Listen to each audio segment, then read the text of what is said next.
The tear opened above Metropolis at 2:47 p.m. on a Tuesday, a ragged wound in space that bled crimson light across the afternoon sky. No warning, no cosmic harbinger, just a rip in the fabric of existence that felt wrong to anyone sensitive enough to perceive it. In the watchtower, alarms shrieked. In the rock of eternity, the wizard's eyes snapped open. In the dark dimension, something ancient and hungry turned its attention toward Earth. And through that wound fell a man in red, white, and blue. Homelander tumbled through the void between realities, his scream lost in the dimension-tearing chaos of Vogt's experiment gone catastrophically wrong. They'd promised him more power, as if he needed it. Promised him godhood made literal. Instead, their machines had overloaded, reality had buckled, and he'd been thrown into nothing. Then the nothing became something. He hit Metropolis airspace at terminal velocity, instinct catching him 20 feet above Centennial Park. His cape, ridiculous, theatrical, but undeniably iconic, snapped in the wind as he hovered, disoriented, scanning his surroundings with eyes that could see through steel. The city stretched below him, gleaming and familiar, yet wrong in ways he couldn't immediately identify. Skyscrapers reached toward a sky too blue, too clean. No Vogt Tower dominated the skyline, no 7 headquarters. The architecture was similar, but different, like looking at a reflection that didn't quite match. But the people were the same. Hundreds of them in the park below, pointing up at him, phones emerging, that beautiful mixture of awe and fear spreading across their faces. That feeling, that rush of being seen, being watched, being worshipped. It flooded through him like a drug hitting his system. He smiled. The smile. The one that had sold $1 billion in merchandise. The one that had concealed 1,000 atrocities. The one that said, "I'm your hero," while his eyes promised something far more dangerous. Well, Homelander said to himself, his voice carrying that practiced warmth that barely concealed the edge beneath. Looks like I'm home, or somewhere close enough. He descended slowly, deliberately, giving them time to gather. Let them see him. Let them witness perfection made flesh. His boots touched grass, and immediately the crowd surged closer, not running away, but toward him. Phones up, recording, streaming, broadcasting. The attention washed over him like sunlight. "It's okay," he announced, his voice projecting effortlessly across the park. "I know that was scary. Some kind of atmospheric phenomenon. But you're safe now. I'm here." A little girl pushed through the crowd, maybe 7 years old, clutching a doll. She looked up at him with eyes full of wonder, and Homelander felt that familiar, hollow ache in his chest. The one that craved this, needed this, demanded this constant affirmation of his existence. "Are you a superhero?" she asked. His smile widened. "The best there is, sweetheart? Better than Superman?" The words hit him like a physical blow. His smile didn't falter. Years of media training kept it locked in place, but his eyes flickered just for a microsecond. Superman. The name meant nothing to him, yet the way she said it, the reverence in her voice. "Superman?" he asked, maintaining that perfect, practiced tone of benevolent curiosity. "You don't know Superman?"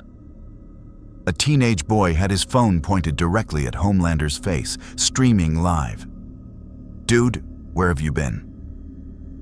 Before Homelander could respond, before he could process this new variable, the air beside him displaced with a sound like thunder compressed into a microsecond. A figure appeared. No, not appeared, arrived, standing in the grass with the casual confidence of someone who belonged everywhere and feared nothing. Homelander's enhanced hearing had caught the approach, but barely. his eyes locked onto the newcomer, and for the first time since awakening in that Vote laboratory as a child, Homelander felt something he'd nearly forgotten existed: uncertainty. The man was tall, built like a god carved from marble, wrapped in blue and red, with a cape that somehow didn't look ridiculous. The S shield on his chest caught the sunlight, and his eyes, blue, impossibly blue, held a warmth that Homelander had spent decades pretending to possess. "Hello," Superman said, his voice gentle but carrying an undercurrent of limitless strength. "I'm Superman. Welcome to Metropolis. That dimensional rift you came through has the Justice League concerned. Are you injured? Do you need assistance?" Homelander's jaw tightened imperceptibly. Every instinct screamed danger.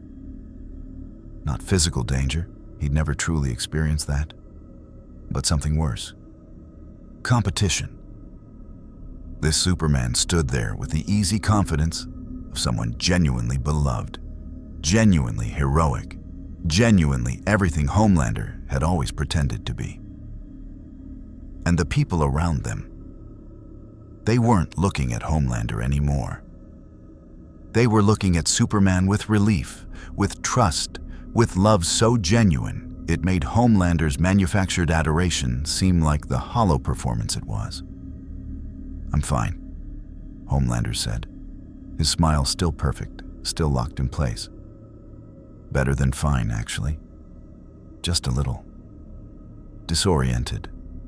Dimensional rift, you said? The sensors caught it opening over the city. We've been monitoring for incursions." Superman's eyes swept over Homelander, not aggressive, but analytical, measuring. "I don't recognize your costume. What Earth are you from?" "Earth. Plural." The implications crystallized instantly in Homelander's mind. Multiple realities. He wasn't home. This wasn't his world. And this Superman, this genuine, powerful, beloved Superman, was everything Homelander had claimed to be, but never was. The ache in his chest transformed into something colder. "Different universe entirely, I think," Homelander said, extending his hand. "I'm Homelander. I'm a hero. The hero, actually, where I'm from." Superman shook his hand. His grip was firm, controlled, and Homelander felt the strength in it, strength that matched his own, maybe exceeded it. The realization sent ice through his veins. "Well, Homelander," Superman said with a smile that somehow wasn't condescending despite the obvious power differential. "Welcome to Earth. Let's get you somewhere safe while we figure out how to get you home. I'm sure the Justice League can help." Help. The word grated. Homelander didn't need help. He'd never needed help. He was perfect, invincible, superior in every way. But looking at Superman, at the way the crowd had shifted their attention, at the easy confidence of a hero who'd never had to manufacture his reputation, Homelander's smile didn't falter. "That sounds wonderful," he said. But behind his eyes, behind the practice performance, something darker stirred. He'd built an empire on being the strongest, the best, the most beloved. He'd killed anyone who threatened that image. And now he stood in a universe where someone else wore that crown. Unacceptable. If you want to see more crossover battles and unexpected universe collisions, hit that subscribe button and drop the name of a character and universe you'd want to see in the comments below. Let's explore the infinite together. As Superman guided him upward, explaining something about the watchtower and scans and protocols, Homelander flew beside him, matching his speed effortlessly. His powers worked perfectly here, every ability intact, every advantage preserved. He just had to figure out how to use them. The crowd below watched them ascend, two figures in red and blue disappearing into the clouds. they didn't know they'd just witnessed the moment a false god met a true one. They didn't know the false god had already started planning his ascension. The watchtower hung in geosynchronous orbit above Earth, a technological marvel that made even Homelander pause as Superman guided him through the teleportation sequence. One moment they'd been ascending through Metropolis airspace. The next, they materialized in a circular chamber filled with light and the quiet hum of technology beyond anything Vought had ever achieved. "Impressive," Homelander said. And for once the compliment wasn't entirely calculated. His X-ray vision swept the structure automatically, reinforced hull plating, energy signatures he didn't recognize, systems that defied his understanding. "Your people built this?" "With help from various allies across the cosmos," Superman replied, gesturing for Homelander to follow. "The Justice League monitors threats to Earth from here. We also use it for situations like yours, unexpected arrivals that need assessment." Assessment. The word rankled, but Homelander kept his expression pleasantly neutral as they walked through corridors that spoke of genuine heroism. Monitors displayed crisis points across the globe: natural disasters, criminal activity, potential threats. Heroes responded in real time, coordinating with military precision. It was everything the Seven pretended to be, made real. They entered a conference room where a figure waited, standing at a viewport that displayed Earth in all its fragile blue glory. The man turned, and Homelander's enhanced vision cataloged every detail instantly. No superpowers, human baseline physiology. But the way he moved, the calculated precision in his posture, the eyes that seemed to see through everything. This was a predator wearing human skin. "Homelander," Superman said, "this is Batman. He's been analyzing the dimensional rift signature." Batman. The name meant nothing to Homelander, but something in those white lenses made his instincts scream warnings. This human, powerless, vulnerable, breakable, somehow felt more dangerous than Superman's infinite strength. "Your arrival registered as a Class 7 dimensional breach," Batman said without preamble, his voice a graveled whisper that carried absolute authority. "The energy signature suggests forced transition, not voluntary travel. Someone was experimenting with dimensional technology in your universe." Homelander's smile remained fixed. "Vought International. They were trying to enhance my abilities. Something went wrong." "Vought," Batman repeated, and Homelander caught the micro-expression, a flicker of something behind those lenses. "A corporation with access to dimensional technology. Tell me about your world." It wasn't a request. Homelander felt his jaw tighten, felt the familiar surge of rage at being commanded by someone so obviously inferior. But he was in unknown territory, surrounded by unknowns, and even his ego recognized the need for tactical patience. "My world isn't that different from yours," Homelander said, pacing to the viewport, letting them see his cape catch the starlight. "We have heroes, villains, the usual. I lead the Seven, the premier superhero team. We protect America, fight crime, save lives. The standard heroic fare. And Vought controls this team," Batman stated. Not a question. Homelander turned, his smile sharpening. "Vought manages us, handles PR, logistics, public relations. Someone has to coordinate heroes of our caliber." "Corporate-sponsored heroism," Superman said thoughtfully, and there was no judgment in his voice, but somehow that made it worse. That must create interesting dynamics. How do you handle situations where corporate interests conflict with public safety? The question was a trap, and Homelander recognized it instantly. Superman's tone remained gentle, genuinely curious, but the implications cut deep. Here was a hero who clearly operated without corporate oversight, who answered only to his own moral compass, asking how Homelander reconciled profit with protection. "We don't let that happen," Homelander said smoothly. "Vought understands that our effectiveness depends on public trust. They support us, but they don't dictate our actions in the field." The lie came easily, polished by years of press conferences and scripted interviews. But Batman's head tilted microscopically, and Homelander somehow knew, that the detective had cataloged the deception and filed it away for future analysis. "Your powers," Superman said, changing subjects with diplomatic grace. "I noticed during our flight that you have capabilities similar to mine. Enhanced strength, flight, enhanced senses. Do you have heat vision as well?" There it was. The comparison, the inevitable measuring of abilities that Homelander had dominated in his own universe, but now faced against someone who might actually match him. "I do," Homelander confirmed, meeting Superman's eyes. "Among other things, in my world, I'm considered the most powerful superhuman alive.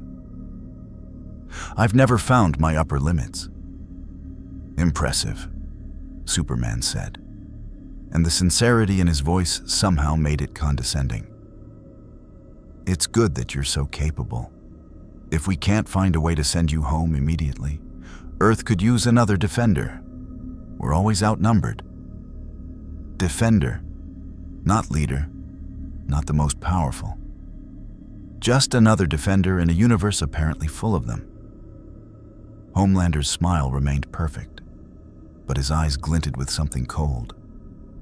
"I'm sure I can contribute. Though I'm curious, you seem to be the primary hero here in Metropolis.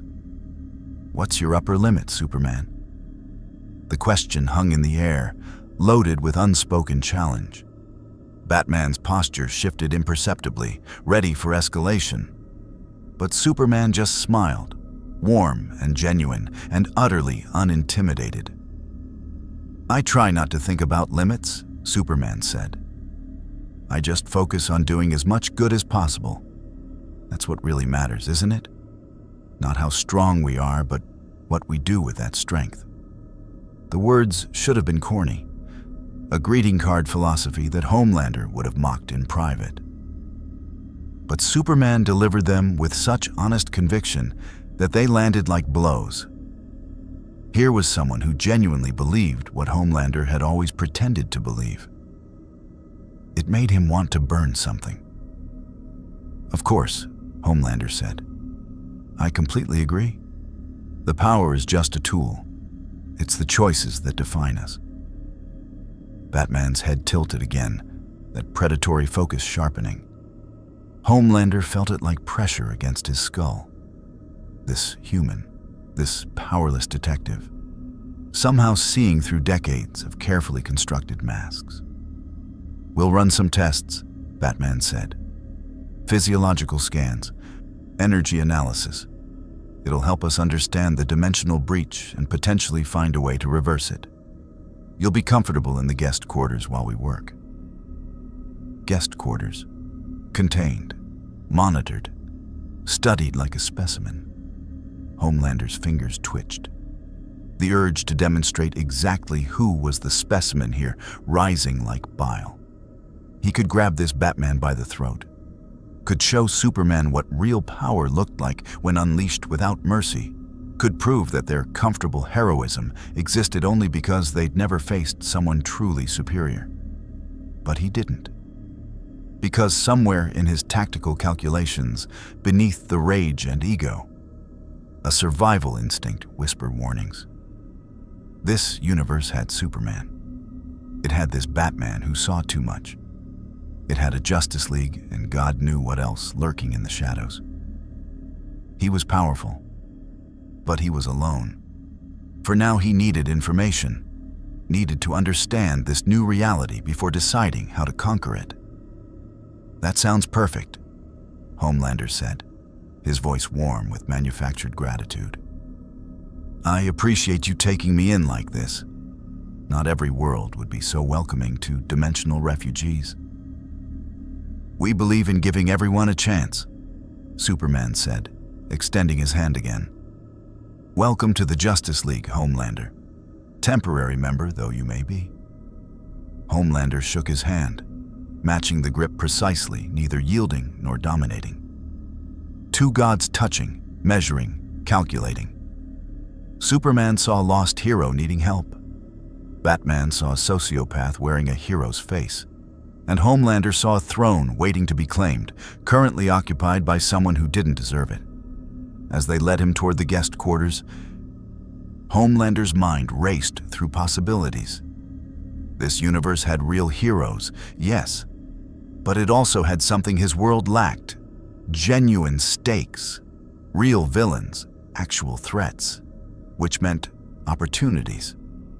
In his world, he'd been constrained by Vought, by Madeline, by the need to maintain his image for a population that had no real threats to rally against.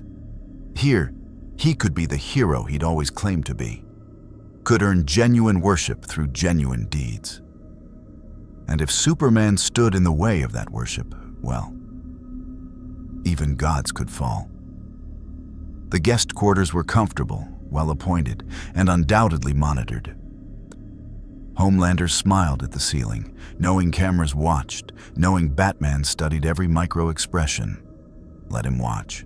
Homelander had spent his entire life performing for audiences. One more surveillance system was just another stage, and every stage had a spotlight.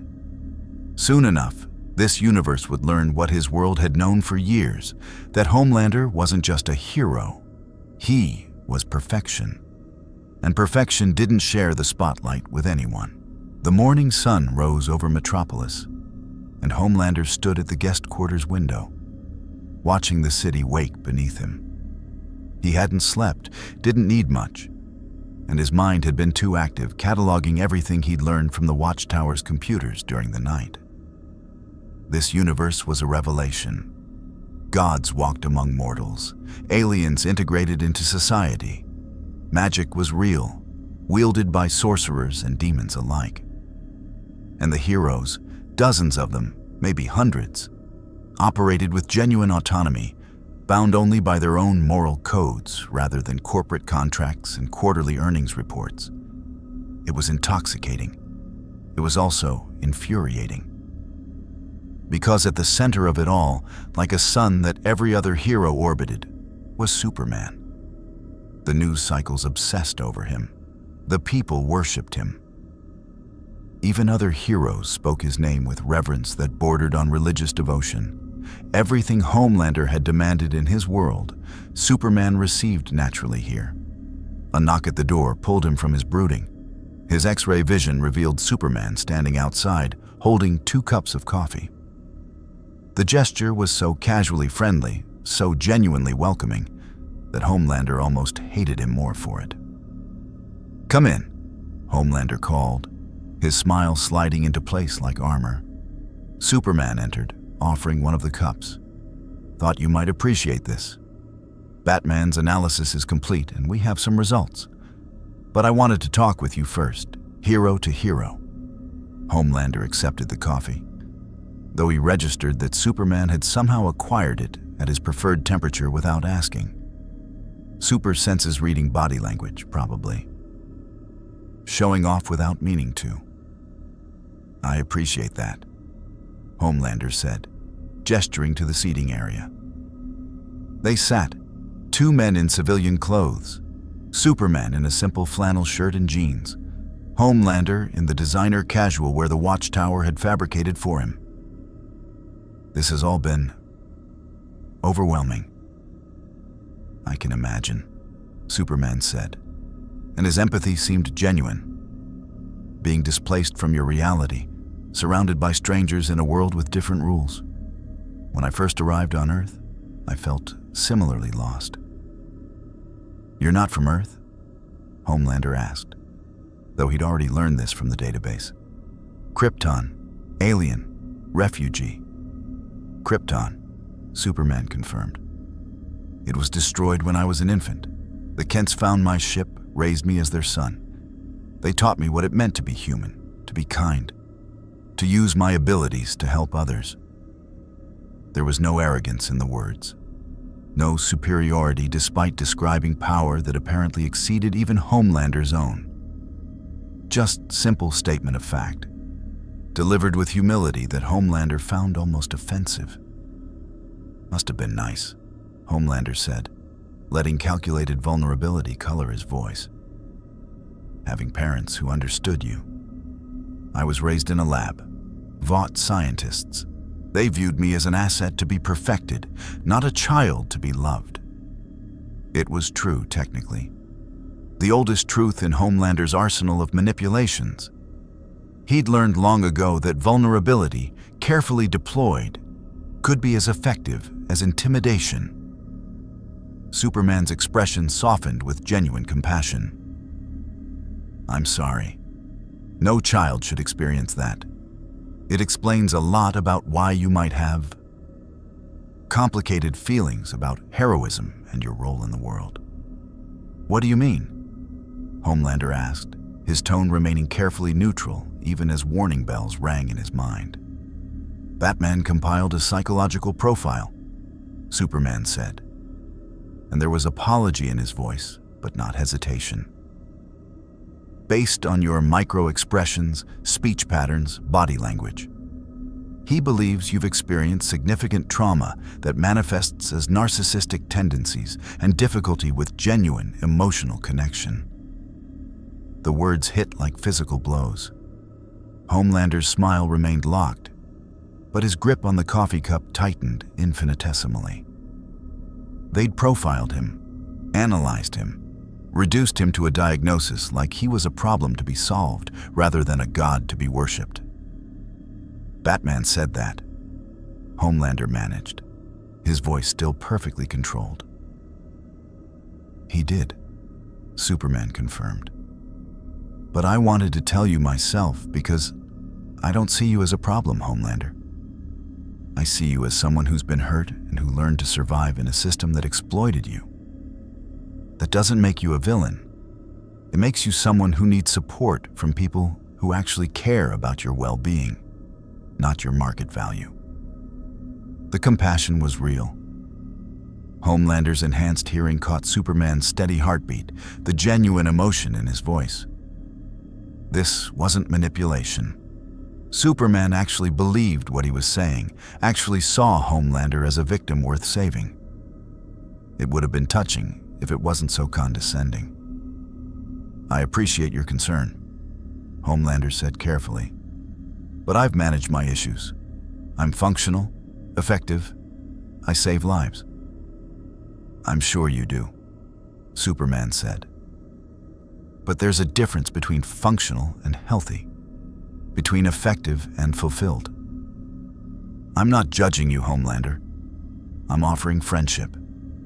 Real friendship, not the corporate mandated kind.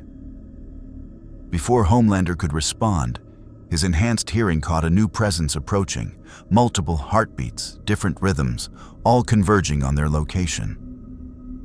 His X-ray vision revealed 3 figures in the corridor. Batman, a woman in armor with a golden lasso at her hip, and a younger man in red with lightning crackling around his feet. Looks like the others are here, Superman said, rising. I asked them to meet us. I thought you should meet the Core League members, get a sense of who we are. More scrutiny, more judgment disguised as welcome. Homelander stood, his smile unwavering. I'd be honored. The door opened, and the woman entered first. Wonder Woman. Homelander had seen her in the database. Amazonian warrior, demigoddess, older than nations.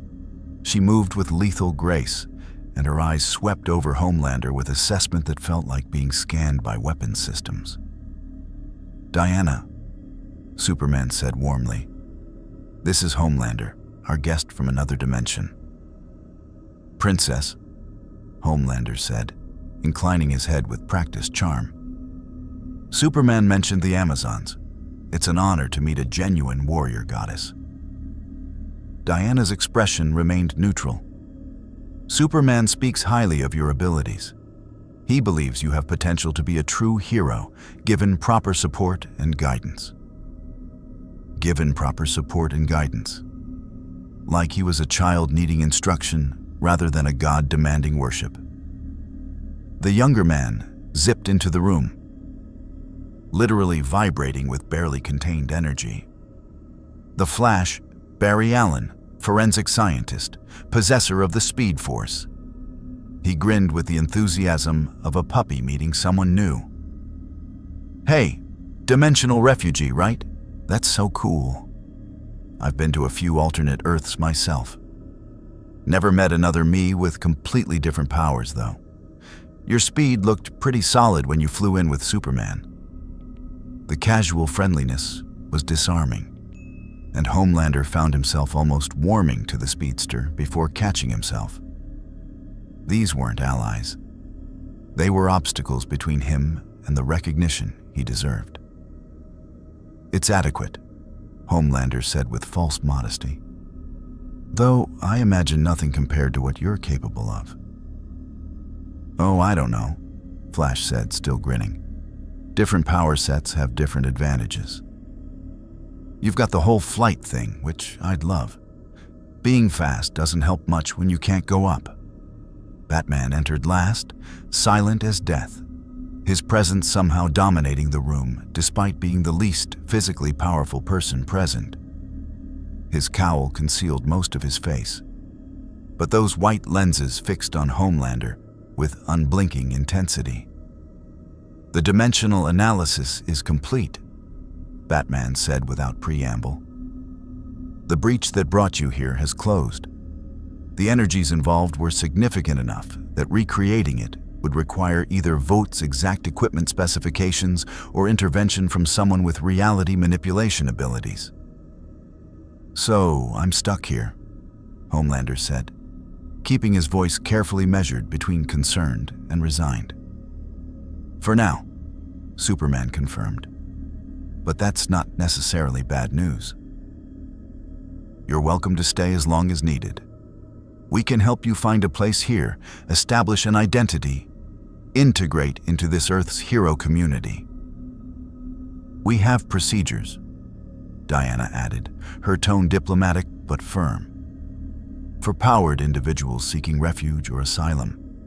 You would undergo evaluation, training in League protocols, psychological counseling." "Counseling?" Homelander interrupted, his smile finally showing teeth. "You want me to see a therapist?" "We all do," Flash said cheerfully. "Seriously, the job gets heavy. Talking to someone helps. I see Dr. Quinzel twice a month." "The point is," Superman said, his voice gentle but carrying that unshakable authority, "we want to help you become the best version of yourself. Not the version Vought created, but the person you could be without corporate manipulation and exploitation." They meant well. Homelander understood that on some intellectual level. These heroes genuinely believed they were offering salvation, offering him a chance to be authentic rather than manufactured. But what they didn't understand, what they couldn't understand, was that he didn't want salvation. He wanted worship. "I appreciate everything you're offering," Homelander said, his performance flawless. "Truly. But I think maybe the best way forward is to prove myself through action rather than analysis. Let me help. Let me show you what I can do when I'm actually making a difference." Batman's lenses narrowed. "You want field deployment." "I want to be useful," Homelander corrected. "I'm a hero. That's what I do. And sitting in a space station undergoing psychological evaluation while people down there need saving, it doesn't sit well with me." It was perfectly calculated. The eager hero frustrated by bureaucracy, the powerful being constrained by protocols. Every word designed to push against their better judgment while sounding noble. Superman exchanged glances with Diana and Batman. Some silent communication passed between them, Decades of teamwork compressed into micro-expressions Homelander couldn't quite decipher. "Supervised deployment," Batman finally said. "You work with one of us at all times. No independent action until we're confident you understand this Earth's dynamics." "Like a probationary period," Homelander said, nodding as if this was reasonable rather than insulting. "I can work with that." "Good," Superman said, relief evident in his voice. "Then let's start today. There's a situation developing in Metropolis. Nothing major, but it'll give us a chance to work together, see how our abilities complement each other." "Sounds perfect," Homelander said. And it did, because working alongside Superman meant observing him, learning his patterns, finding his weaknesses, meant showing the people of Metropolis that their god had competition, meant beginning the careful process of dismantling Superman's pedestal brick by brick. As they prepared to depart, Batman fell into step beside Homelander. His voice dropped to a graveled whisper that only Homelander's enhanced hearing could catch. "I know what you are." Homelander's smile didn't falter. "And what's that?" "Someone dangerous wearing a hero's face. I've dealt with your type before." "Superman sees the best in people. I see what they hide. And you're hiding something that will eventually hurt someone." "That sounds like prejudice," Homelander said mildly. "Judging me based on psychological profiles rather than actions." "Your actions will prove me right," Batman said. "They always do with people like you. When that happens, when you finally show everyone what I already see, I'll be ready." The threat hung in the air between them. Homelander met Batman's lenses with his own cold stare, two predators recognizing each other across the divide between power and preparation. "Looking forward to it," Homelander said. Then Superman called them to the teleporter, and the moment passed. But something had shifted. Batman knew, not everything, but enough. And Homelander understood that his time in this universe would be measured not just against Superman's strength, but against Batman's relentless scrutiny. Good. He'd built his reputation facing skeptics before. He'd do it again, and this time there was no vote to constrain him. This time, he'd show them what a real god looked like. The Metropolis Harbor District sprawled along the waterfront. A maze of shipping containers, crane structures, and warehouses that spoke to the city's role as a global trade hub. Homelander descended alongside Superman, their capes snapping in the sea breeze as emergency services cordoned off a 3-block radius. "Metallo," Superman explained as they touched down beside a police captain who looked simultaneously relieved and terrified at their arrival. "John Corbin, former soldier turned cyborg with a kryptonite power core. He's holding dock workers hostage inside Warehouse 7, demanding transportation out of the city." Kryptonite. Homelander filed the information away, his enhanced vision already scanning the warehouse structure. Reinforced concrete, steel support beams, 17 heat signatures inside, 16 elevated heart rates indicating hostages, one cold signature that must be the cyborg. "What's kryptonite?" Homelander asked, keeping his voice casual. Superman's expression tightened almost imperceptibly. "Radioactive fragments of my home planet. They emit radiation that's toxic to Kryptonians. Metallo uses it as both a power source and a weapon specifically designed to counter me." A weakness. Superman, for all his godlike power, had an actual exploitable weakness. Homelander's mind cataloged this revelation with predatory precision, even as his face showed only appropriate concern. "So you need backup," Homelander said.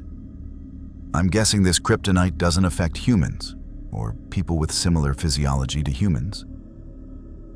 "Correct," Superman confirmed. "Which is why I asked you to come. Metallo expects me to respond. He's prepared for my abilities, but I'm an unknown variable. Homelander finished, his smile sharpening. He won't see me coming. I was going to say we could work together. Superman corrected gently. Coordinate our approach to minimize risk to the hostages. But yes, your immunity to kryptonite gives us options.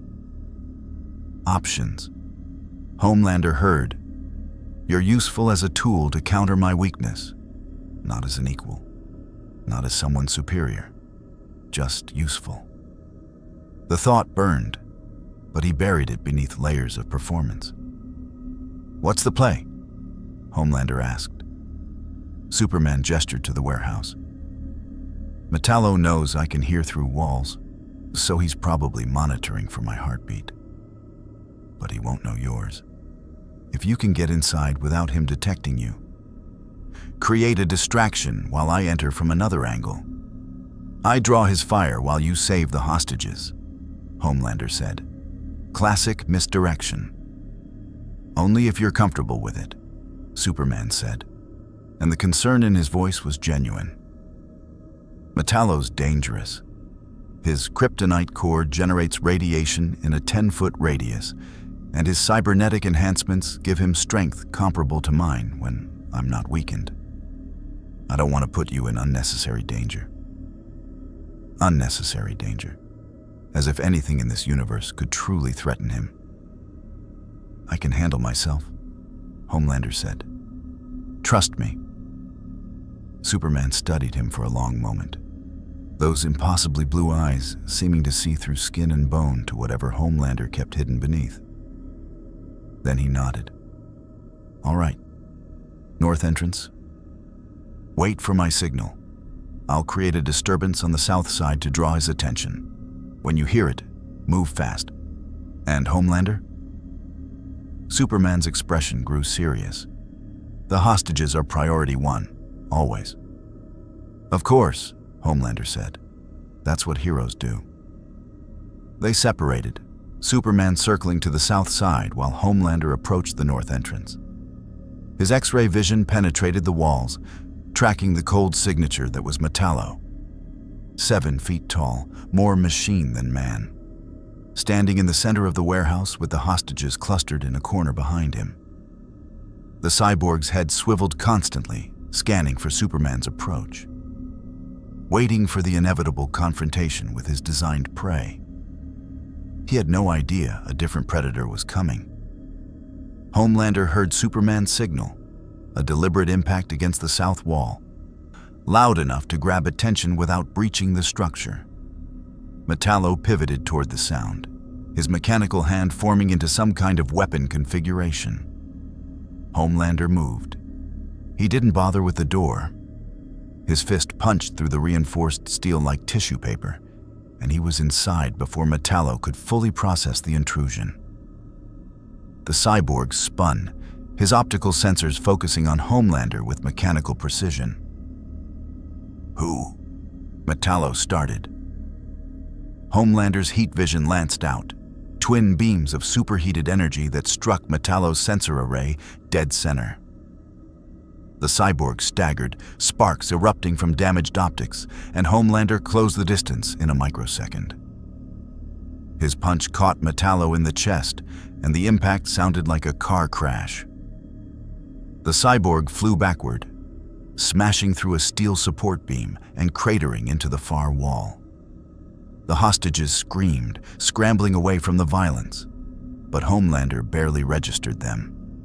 This felt good. Too good. Weeks of playing corporate puppet, months of restraining himself for cameras and ratings, years of carefully calibrated violence to maintain his image. All of it fell away as he faced an enemy he could actually cut loose against. Metallo rose from the rubble, his damaged sensors flickering as backup systems activated. "You're not Superman," the cyborg said, his voice synthesized and emotionless. "Unknown threat detected. Adjusting combat parameters." His chest cavity opened, revealing a glowing green core that pulsed with sickly light. Kryptonite radiation flooded the warehouse, and Homelander felt nothing. No weakness, no pain. Just the same invulnerability he'd always possessed. "Yeah," Homelander said, his smile widening to something predatory. "I'm not Superman. I'm better." He lunged again, and this time Metallo was ready. The cyborg's arm transformed into a plasma cannon, unleashing a blast that would have vaporized a normal human. Homelander tanked it, walking through the energy beam like it was summer rain. Metallo attempted to recalibrate, tried to pivot toward the hostages as leverage. But Homelander was faster. His hand clamped around the cyborg's throat, lifting him off the ground with contemptuous ease. "Where do you think you're going?" Homelander asked. Then Superman crashed through the south wall, moving with incredible speed to position himself between Metallo and the hostages. Despite the kryptonite radiation visibly weakening him, his skin paling, his movements becoming labored, Superman's priority remained the civilians. "Get them out!" Superman called to Homelander, his voice strained. But Homelander was enjoying himself too much. His grip tightened on Metallo's throat, feeling the metal crumple under his fingers. The cyborg thrashed, weapon systems firing wildly, none of them capable of hurting someone who'd never been truly hurt in his life. "Homelander!" Superman's voice carried command now, urgent. "The hostages, get them to safety." The words penetrated Homelander's violent euphoria like cold water. He glanced at the terrified workers huddled in the corner, at Superman struggling to remain standing in the kryptonite radiation, at the situation that had somehow inverted from what was planned. He was supposed to be the hero here, supposed to prove himself worthy of this universe's worship. Instead, he'd gotten distracted playing with his prey. Homelander released Metallo with a disgusted sound, the cyborg collapsing to the floor. In 3 quick movements, he gathered the hostages, some cradled in his arms, others directed toward the exit he'd created. His expression shifted seamlessly back to heroic concern, the violent pleasure vanishing behind his practiced mask. "You're safe now," he told them, his voice warm with manufactured compassion. "Get to the police line. You're going to be fine." They stumbled out, traumatized but alive. And Homelander turned back to see Superman grappling with Metallo. The cyborg had recovered, using Superman's kryptonite weakness to press the attack. Green radiation bathed them both. And Superman was clearly struggling, his legendary strength diminished to merely exceptional rather than godlike. Homelander watched for 3 seconds, 4, 5. Long enough for Superman to take a solid hit that sent him staggering. Long enough for Metallo to position himself for what looked like a killing blow, his arm-mounted blade extending toward Superman's exposed throat. Then Homelander moved. Not because he cared about Superman's survival. The calculating part of his mind had already noted that Superman's death would eliminate his primary competition. But the hostages were watching from outside. The police were watching. This universe was watching. And heroes saved each other. His heat vision carved through Metallo's blade arm at the shoulder joint, molten metal spraying across the warehouse floor. The cyborg spun toward this new threat. But Homelander was already there, his fist connecting with Metallo's kryptonite core chamber. The impact cracked the containment, and green light leaked out as the core's structural integrity failed. Metallo staggered, power fluctuating, and Superman, even weakened, seized the opportunity. His punch, thrown with the last of his strength, sent the cyborg into emergency shutdown. Silence filled the warehouse, broken only by Superman's labored breathing and the hiss of cooling metal. "Are you okay?" Homelander asked, extending his hand to help Superman up. Superman took it, gratitude evident in his expression despite his obvious pain. "I'm fine, thank you." You saved my life. That's what partners do, Homelander said, and the word tasted like ash in his mouth even as his smile remained perfect. They emerged from the warehouse to thunderous applause.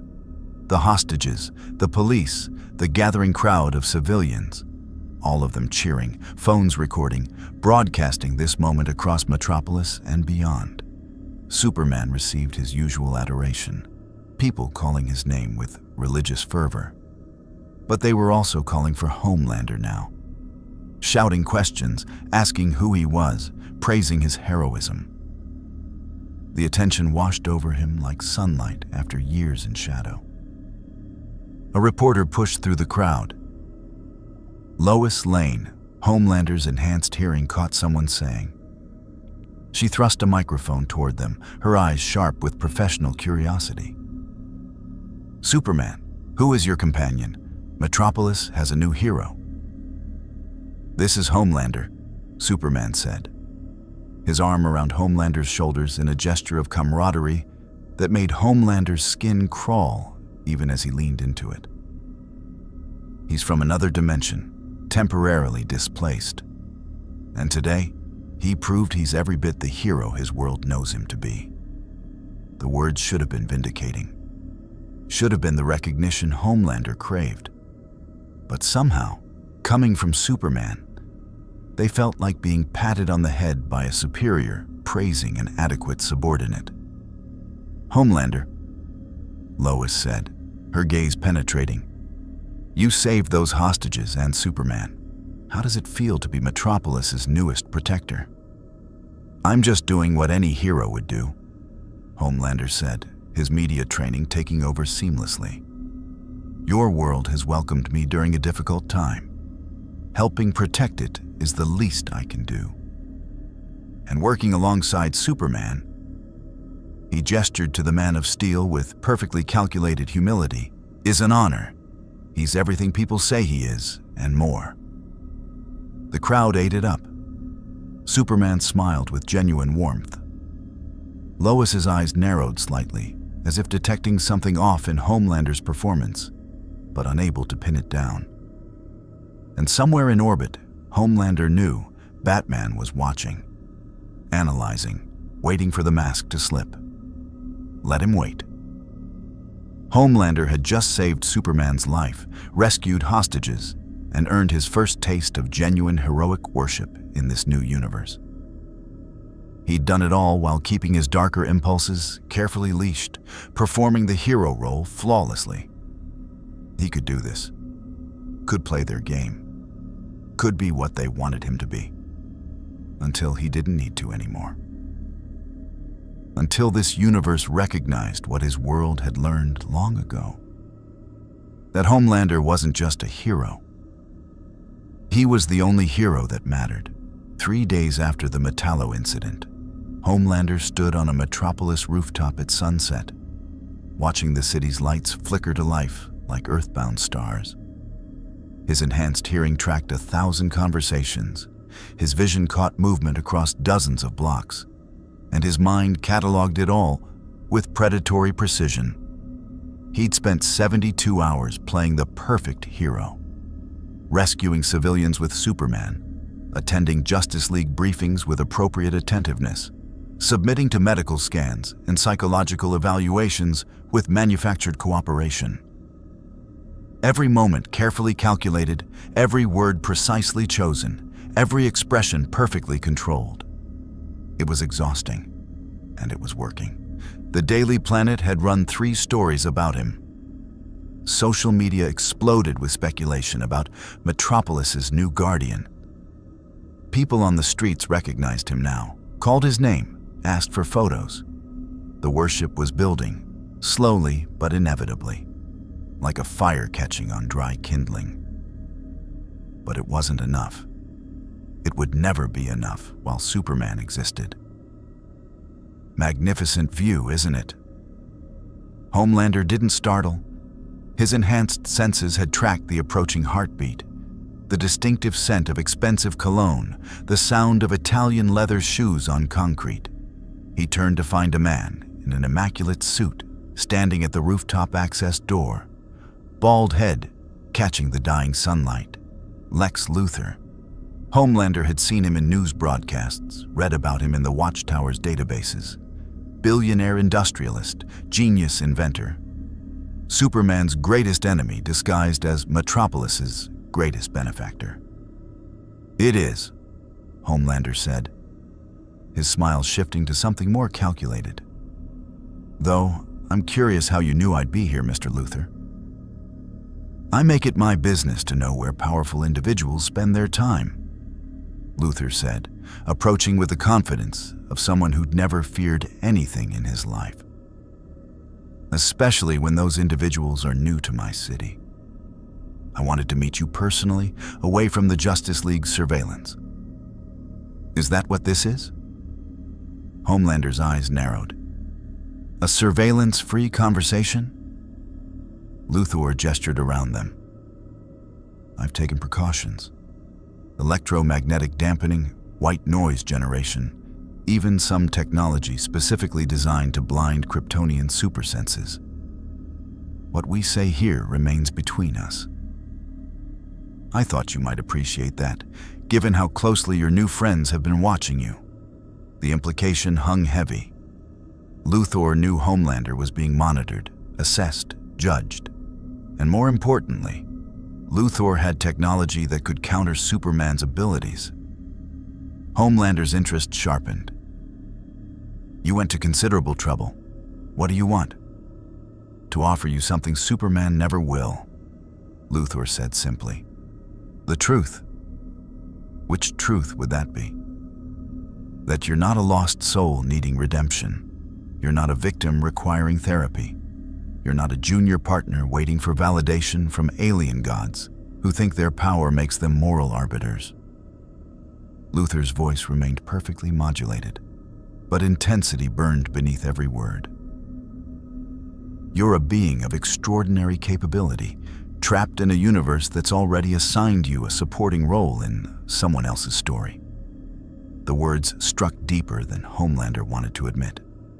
3 days of playing second fiddle, of accepting Superman's gentle condescension, of being treated like a rehabilitation project rather than the superior being he knew himself to be. It all crystallized into the resentment Luthor was deliberately stoking. "Superman's been nothing but kind," Homelander said, testing. "Superman is always kind," Luthor agreed. "It's his most effective weapon.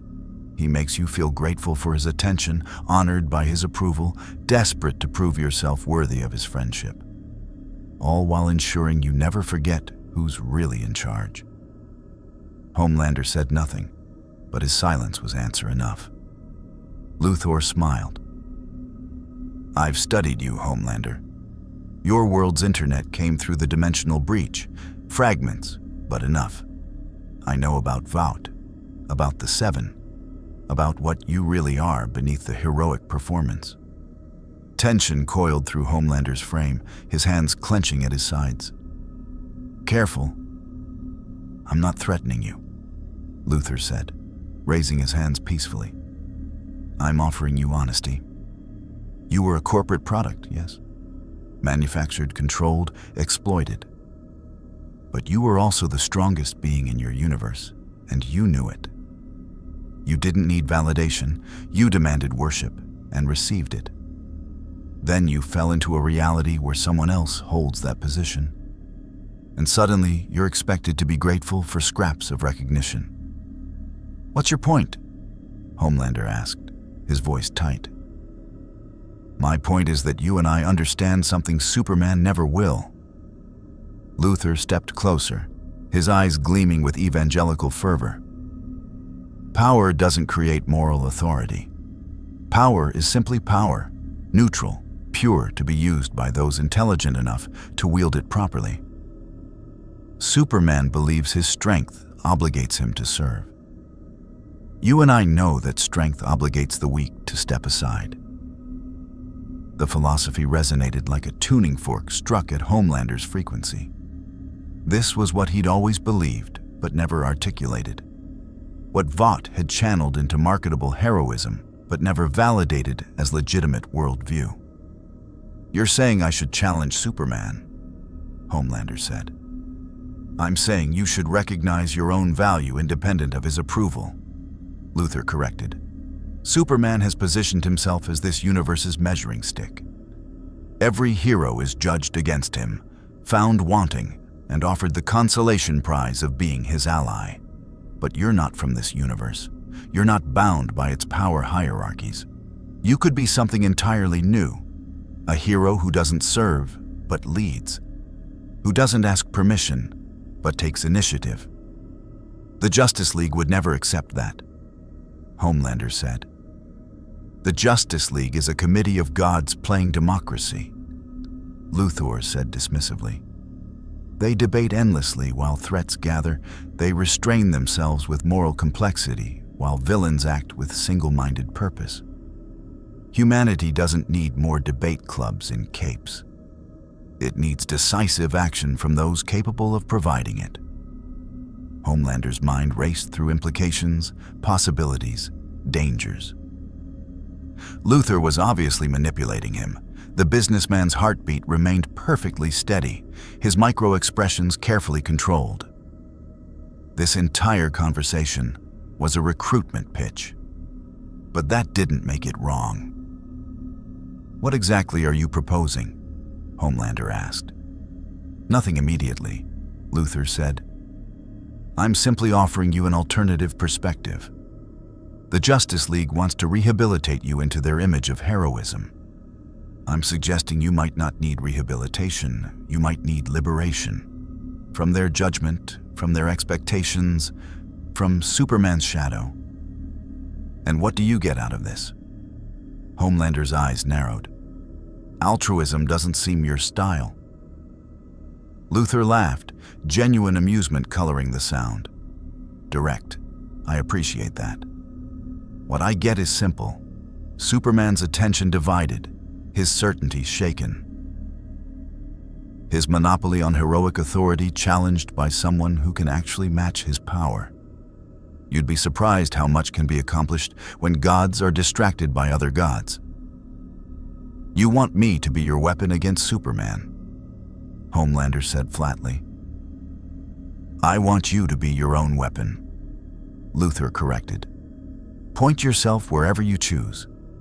I'm simply offering resources, information, and an honest assessment of your situation that no one else will provide. If that occasionally aligns our interests, all the better. Homelander studied Luthor with enhanced vision, cataloging every detail. Elevated heart rate indicating excitement, but not fear. Pupil dilation suggesting genuine belief in his words. Body language open, confident, but ready to retreat if necessary. This man was dangerous, brilliant, manipulative. And he was offering everything Homelander wanted to hear. I'll think about it, Homelander said carefully. That's all I ask, Luthor said, producing a business card from his jacket. My private number. Call anytime, day or night. And Homelander, one more piece of honesty. Batman knows what you are. He's already planning contingencies to neutralize you if you step out of line. Superman sees the best in people, but Batman sees the worst. He's watching you right now, probably, through satellite surveillance or tracking devices or any of the 1,000 invasive methods he employs. You're saying I'm already marked as a threat, Homelander said. I'm saying Batman marks everyone as a threat, Luthor replied. It's his nature. But yes, you especially. He recognizes a predator when he sees one. The question is whether you'll prove him right by giving in to your nature, or prove him wrong by continuing to pretend you're something you're not.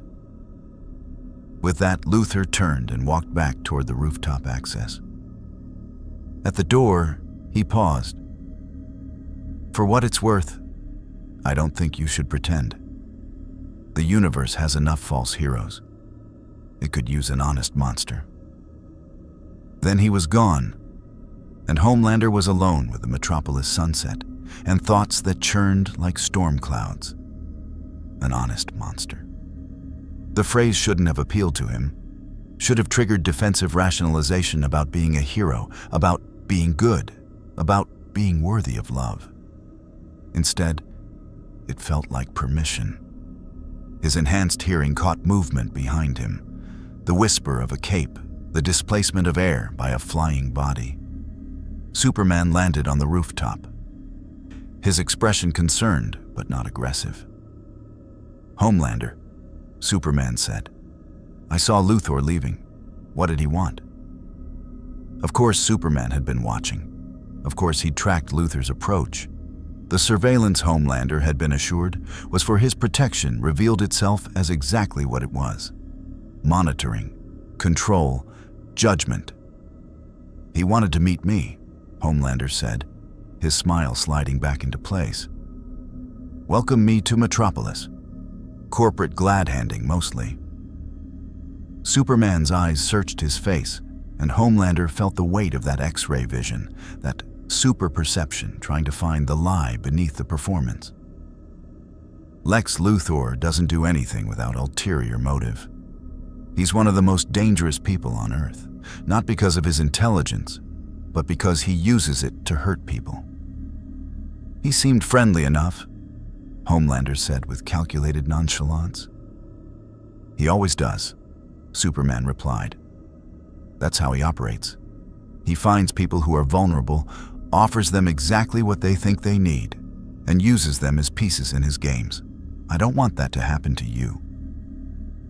"I can take care of myself," Homelander said, letting an edge creep into his voice.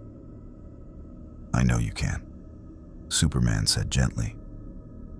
"But being strong doesn't mean you have to face every manipulation alone. That's what the League is for. Supporting each other, watching each other's backs. You don't have to prove anything to us, Homelander. You're already valuable, already worthy, already enough." The words were kind, compassionate, everything Homelander had supposedly wanted to hear his entire life. And they felt like chains. "I appreciate that," Homelander said. "Really, I'm just adjusting. This universe is different from mine. The rules are different. I'm trying to find my place." "You will," Superman promised. "Just give it time, and stay away from Luthor. Whatever he promised you, it's poison wrapped in pretty paper." Superman departed with a final encouraging smile, leaving Homelander alone once more. Stay away from Luthor, as if Homelander were a child needing protection from bad influences, as if he couldn't evaluate threats and opportunities on his own, as if Superman's approval was the only validation that mattered. Homelander looked at the business card in his hand, then at the sky where Superman had disappeared. Two paths stretched before him. One led to continued subordination, to being Superman's junior partner, to earning acceptance through compliance. The other led to, what? Independence? Villainy? Something new entirely? He didn't call Luthor. Not yet. But he didn't throw away the card either. Because somewhere between the hero Superman wanted him to be and the monster Luthor claimed he was, Homelander suspected there was a third option. A god who didn't need anyone's permission. A god who made his own rules. A god who would show this universe what real power looked like when unleashed without apology. The sun finished setting, and Metropolis glittered beneath him like an offering waiting to be claimed. Soon, Homelander thought. Soon, they'd all understand. The Justice League conference room felt smaller than it should have, despite being designed to accommodate gods and giants.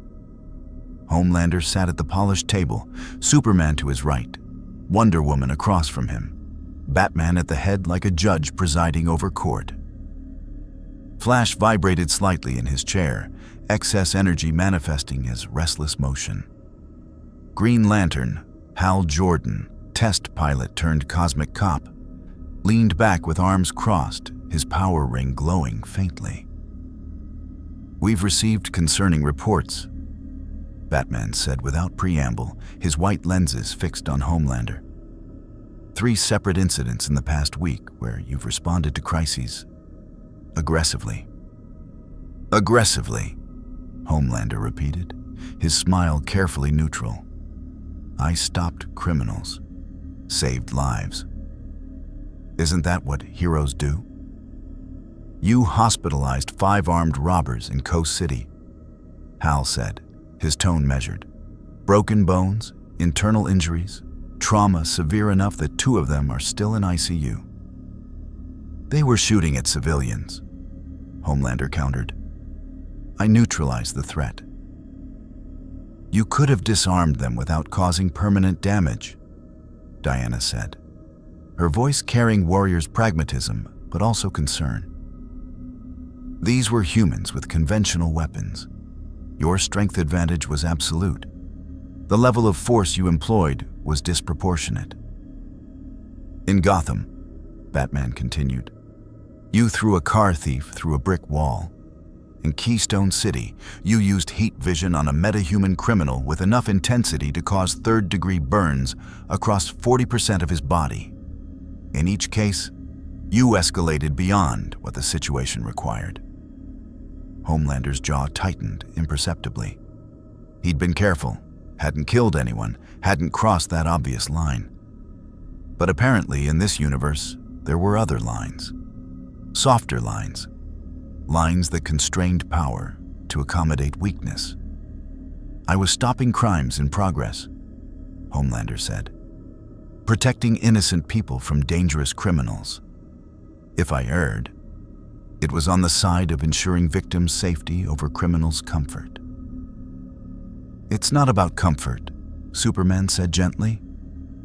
It's about recognizing that we have a responsibility that extends beyond just stopping threats. When someone with our level of power uses force, we have to be constantly aware of the harm we might cause. Every punch, every blast of heat vision, it can end lives or ruin them. We carry that weight. I'm aware of my strength, Homelander said, his voice tightening despite his efforts to control it. I've been using these abilities my entire life. In a different universe, Batman said, with different standards. In your world, corporate-controlled heroes operated with minimal oversight and maximum force. Here, we hold ourselves to a higher standard because no one else can. The words landed like accusations. Homelander felt heat building behind his eyes, the familiar rage that preceded violence in his old world. But he tamped it down, forced his smile to remain steady, played the role. Then help me understand, Homelander said, spreading his hands in a gesture of openness. What's the protocol? How do you want me to operate? With restraint, Diana said. With awareness that those you're fighting are still people, still deserving of mercy, even when they're in the wrong. You don't have to love them or forgive them, but you must recognize their humanity. Even when they're trying to hurt innocent people, Homelander said flatly.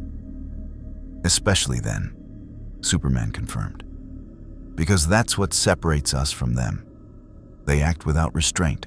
We act with it. It's not weakness. It's strength. Real strength. The hardest kind. Homelander wanted to laugh. Wanted to ask how many of Superman's villains had been enabled by this philosophy of restraint. How many innocents had died because heroes pulled punches. How many criminals had learned there were no real consequences as long as Superman was the one stopping them. But he didn't. Because Flash was watching him with concern. Because Hal's ring was glowing brighter, responding to its wielder's alertness. Because Batman's posture had shifted to combat ready despite no obvious threat. They were afraid of him. Not for him, of him. I understand, Homelander said carefully. I'll adjust my approach. Use less force. Show more restraint. We're not asking you to be ineffective, Superman said. Just mindful and maybe He paused, choosing words carefully. Maybe work alongside one of us for a while longer, until you're comfortable with how things work here. You want to keep me on a leash? Homelander said before he could stop himself. Silence crashed over the conference room. Flash stopped vibrating. Hal straightened in his chair. Diana's hand moved infinitesimally closer to her lasso. We want to help you succeed, Superman said, his voice still gentle but carrying steel beneath. You're powerful, Homelander. Incredibly so. But power without wisdom, without restraint, without compassion, that's not heroism. That's just violence with better PR. The words cut deeper than Homelander expected, because they were true, because his entire existence in his original universe had been exactly that. Violence packaged as heroism, cruelty marketed as justice, all wrapped in patriotic imagery and corporate branding. But the truth didn't make the accusation less insulting. I've been a hero my entire life, Homelander said, his voice low and controlled. I've saved thousands of people, stopped dozens of threats, led the premier superhero team in my world. And now I'm being lectured like a child who doesn't understand right from wrong. That's not, Superman started. It is exactly what this is, Homelander interrupted, standing. His cape swirled dramatically, and he knew it was theatrical, knew it was playing into every ego-driven stereotype they already suspected, but couldn't stop himself. You've decided I'm damaged, dangerous, something that needs fixing. And you're all sitting here, judging me, measuring me against your standards, finding me wanting. We're trying to help you, Diana said, her tone firm. By controlling me, Homelander shot back. By limiting me. By making sure I never forget that I'm here on your sufferance, operating under your rules, subject to your approval. Batman stood, and despite being the least physically powerful person in the room, his presence somehow dominated the space. You want the truth? Fine, you're right. We are watching you closely. Because everything about you screams danger. Your psychological profile, your power level, your lack of emotional regulation, your narcissistic tendencies, your history of violence in service of corporate interests. You're a weapon waiting for an excuse to fire. Bruce, Superman said warningly. No, Batman continued, his voice never rising but carrying absolute conviction. He wants honesty. Here it is. I don't trust you, Homelander. I think you're a sociopath wearing a hero costume. I think given time and opportunity, you'll hurt someone innocent. And when that happens, I'll be ready to stop you by any means necessary. The room held its breath. Homelander stared at Batman, processing the naked hostility beneath the Dark Knight's measured delivery. No pretense of rehabilitation, no gentle encouragement toward better behavior. Just pure, unvarnished judgment from someone who'd already convicted him. That's honest, Homelander said, his smile returning but colder now, sharper. I appreciate that. At least you're not pretending this is about helping me. You've decided I'm guilty and you're just waiting for evidence. Prove me wrong, Batman said simply. Homelander laughed, short, bitter, utterly without humor. How? By being Superman's obedient sidekick? By following your protocols and accepting your limitations? By becoming what you think I should be instead of what I am? By choosing to be better than your worst impulses? Superman said, standing now as well.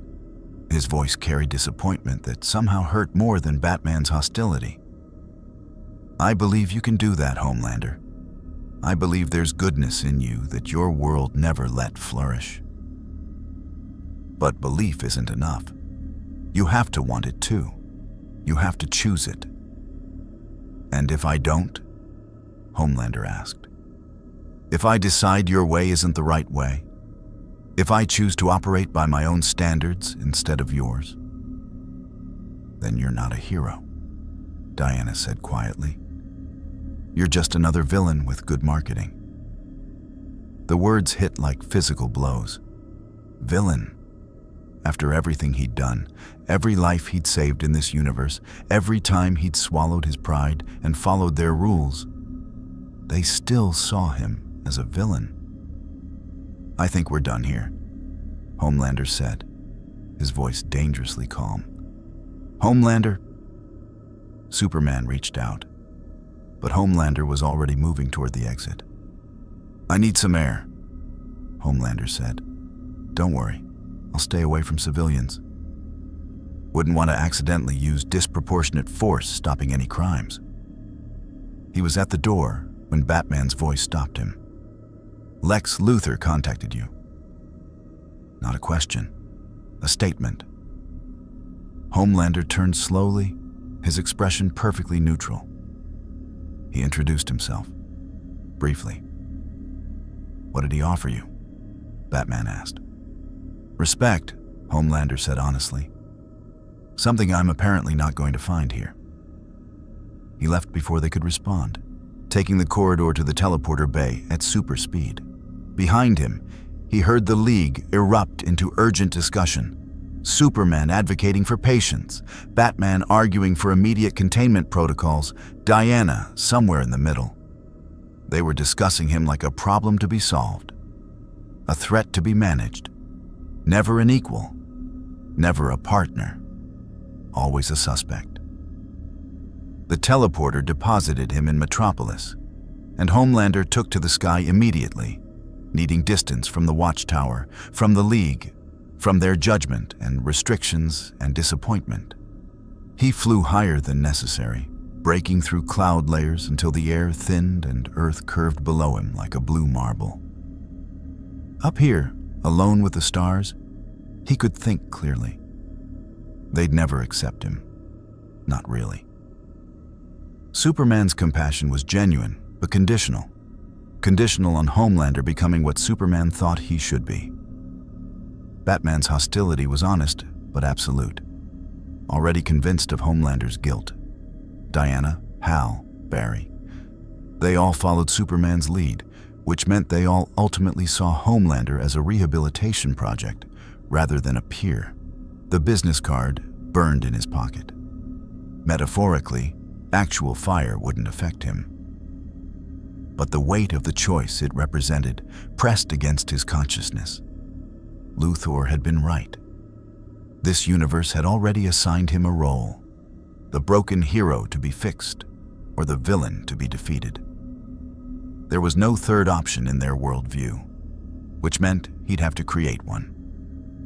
Homelander pulled out his phone. The Watchtower had provided him with Earth communication technology, and stared at Luthor's number. One call, that's all it would take to reject the League's path and embrace what? Alliance with Superman's greatest enemy? Descent into actual villainy? Or liberation from heroes who treated power as something to be apologized for instead of celebrated? His thumb hovered over the call button. In his original universe, Vought had controlled him through fear of public rejection. The League was trying to control him through guilt and moral obligation. Different methods, same result. Containment of his true nature. But what was his true nature? Was Batman right? Was he actually a sociopath who'd inevitably hurt innocents? Or was he something more complex, someone capable of genuine heroism when not constrained by systems designed to exploit or limit him? He didn't know anymore.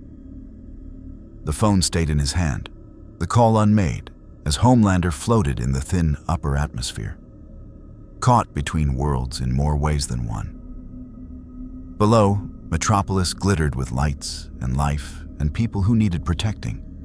Above, the stars shone with cold indifference, offering no answers. And somewhere in between, Homelander hung suspended, feeling for the first time since arriving in this universe something he'd never truly experienced before. Doubt, 2 weeks passed in careful equilibrium. Homelander operated within the Justice League's guidelines, exercising the restraint they demanded while screaming internally at every pulled punch. He saved lives with measured force. He smiled for cameras with practiced perfection. He attended briefings and accepted supervision and played the role of the hero learning to be better. And every night, he stared at Luthor's business card, the number memorized but never dialed. Until the night Metropolis burned. Homelander was patrolling the financial district when his enhanced hearing caught the explosion. Massive, catastrophic, originating from LexCorp Plaza. His vision penetrated the smoke and flame to reveal structural collapse. Hundreds trapped inside. Fire spreading with unnatural speed through a building that should have been fireproof. He moved without thinking, crossing the distance in seconds. The heat didn't touch him as he flew through walls of flame, his X-ray vision mapping the building's interior. 73 people still alive. Scattered across 12 floors, the structure groaning as support beams buckled. Superman's been notified. Batman's voice crackled through the communicator they'd given him. ETA 3 minutes. Hold position and begin evacuation protocols. Do not... Homelander muted the comm. 3 minutes meant deaths. Meant people burning or crushed or suffocating while he waited for permission to act decisively. He grabbed the first cluster of survivors, 5 people huddled in a conference room, and flew them to the street in 8 seconds. Then back inside for the next group, then the next. His speed increased with each trip, each rescue, the old efficiency returning as he stopped calculating force and just acted. A support beam collapsed directly above a woman trapped under debris. Homelander caught it one-handed, the multi-ton steel held effortlessly while his other hand pulled her free. Her leg was crushed. She screamed as he moved her. But she was alive when he deposited her with paramedics. Too rough, a voice in his head whispered. Superman's gentle admonishment about restraint. But she was alive. Back inside, 6 more people, unconscious from smoke inhalation. He gathered them in his arms like children, flew them out as the floor beneath where they'd been lying gave way. 23 saved, 50 still trapped. Superman arrived, cutting through the smoke with controlled precision. Their eyes met for a microsecond, Superman's filled with approval at the rescue efforts. Concerned at Homelander's solo operation, and then they were working in tandem. Superman's freeze breath contained the flames while Homelander continued extractions. They fell into unexpected rhythm. Superman's experience and Homelander's speed complemented each other. 2 beings of incredible power choreographing salvation. For 17 minutes, they were perfectly synchronized, saving every life inside that building. Until Homelander's enhanced hearing caught something else. A heartbeat, steady, calm, wrong. In the sub-basement, beyond where the fire had started. Someone was still down there, not fleeing, not panicking, waiting. There's someone below, Homelander said, his voice cutting through the chaos. The building's evacuated, Superman replied, using his own X-ray vision to scan.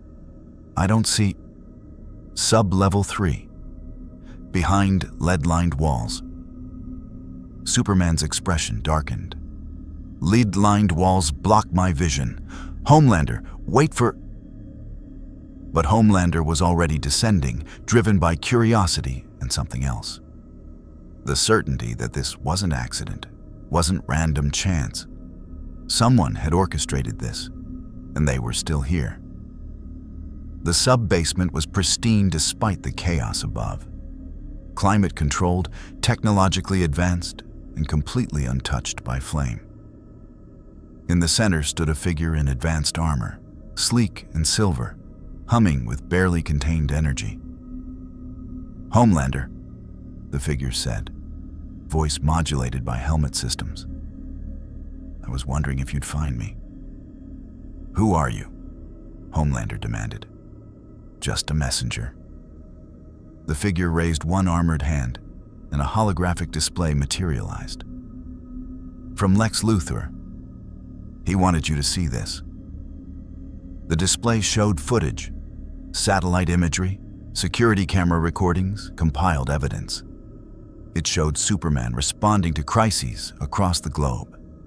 It showed him making choices, saving a bus full of children while a factory fire killed 3 workers, stopping a nuclear missile while a mudslide buried a village, prioritizing visible, media-covered disasters over quieter tragedies. "He saves thousands," the voice continued. "But he could save millions if he made different choices. If he wasn't so concerned with appearing noble, with maintaining his perfect image, with following his self-imposed limitations." "This is propaganda," Homelander said. But his eyes were locked on the footage, seeing patterns he'd never considered. "This is mathematics," the voice corrected. "Superman operates at perhaps 40% efficiency because he's afraid of what operating at 100% would make him look like. He could prevent famines by dismantling corrupt governments, could end wars by removing dangerous leaders, could reshape this world into something better. But he won't, because he's afraid of the responsibility that comes with being truly powerful." More footage. Superman carefully negotiating with terrorists while hostages suffered. Superman respecting national sovereignty while genocides unfolded.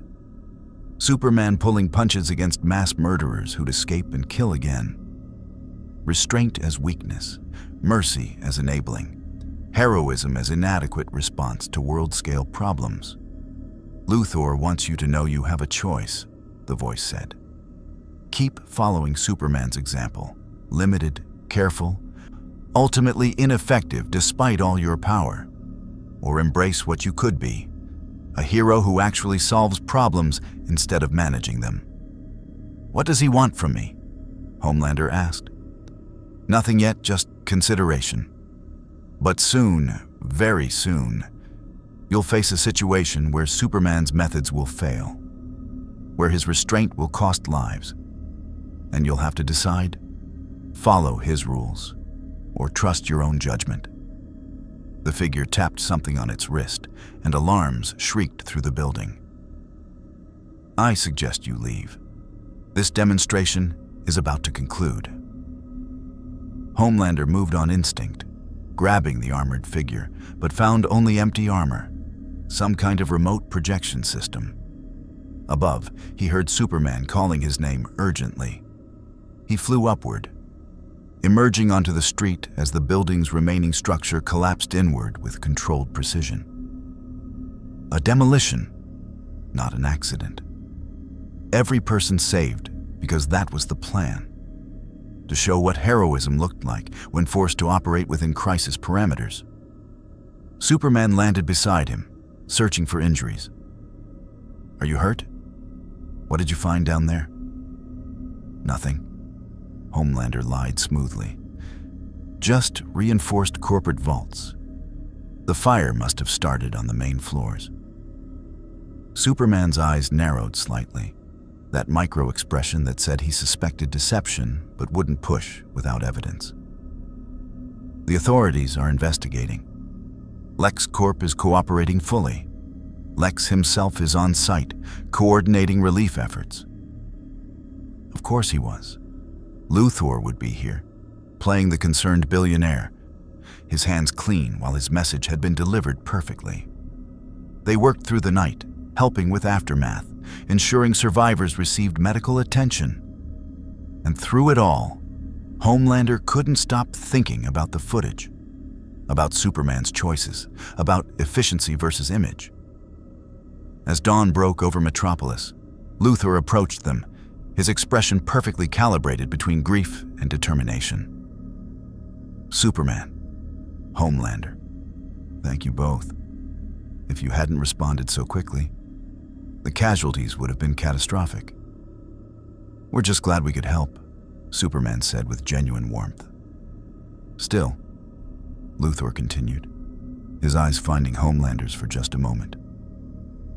One wonders what would have happened if you'd been alone, Homelander, if Superman hadn't been available. Would you have been able to save everyone by yourself? The question hung in the air, seemingly innocent, but weighted with implications. Superman didn't catch it, or pretended not to. But Homelander understood perfectly. Could you have saved them without his methods? Without his limitations? Without his rules constraining your power? I guess we'll never know, Homelander said carefully. But he suspected he would know. Soon. Because as the day progressed, as news broke about similar fires erupting simultaneously across multiple cities, Gotham, Central City, Coast City, Star City, Homelander realized this wasn't over. It was just beginning. The Justice League mobilized, spreading themselves across crisis points, each hero responding to their city's emergency. Standard protocol: divide resources, respond efficiently, save as many as possible. But Homelander's enhanced hearing caught something the others missed. In each city, buried beneath the chaos, steady heartbeats that didn't panic, coordinated timing, orchestrated catastrophe designed to stretch hero resources to their limits. "This is a test," Batman said during the emergency briefing, his voice grim. "Someone's measuring our response times, our capabilities, our coverage gaps." "Who?" Flash asked, vibrating with anxious energy. "Does it matter right now?" Superman said. "People need help. We respond, we save lives, we investigate after. Standard heroism: react to crises, accept the parameters, work within the chaos." Homelander looked at the tactical display showing 6 cities burning simultaneously, heroes spreading thin to cover them all, thousands at risk in the gaps between coverage. And he understood what Luthor was really offering. Not alliance, not villainy, choice. The choice to stop playing by rules designed to keep power comfortable rather than effective. The choice to act decisively rather than carefully.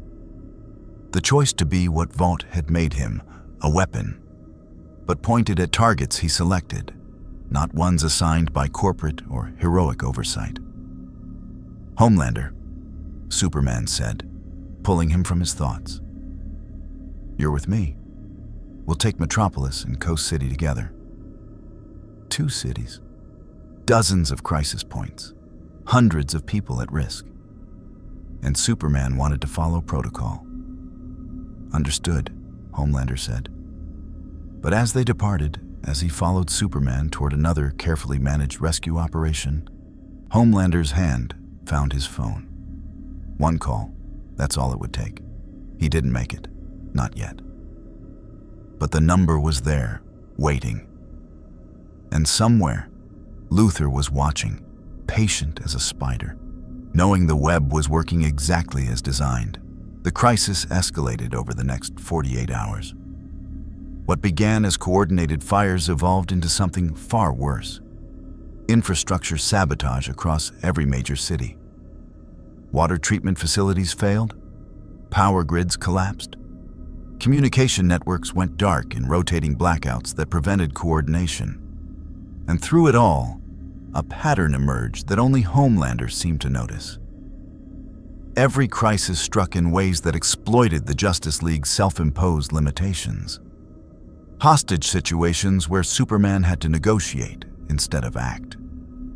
Disasters separated by distances that forced heroes to choose which lives to save first. Threats positioned to maximize collateral damage if confronted with overwhelming force.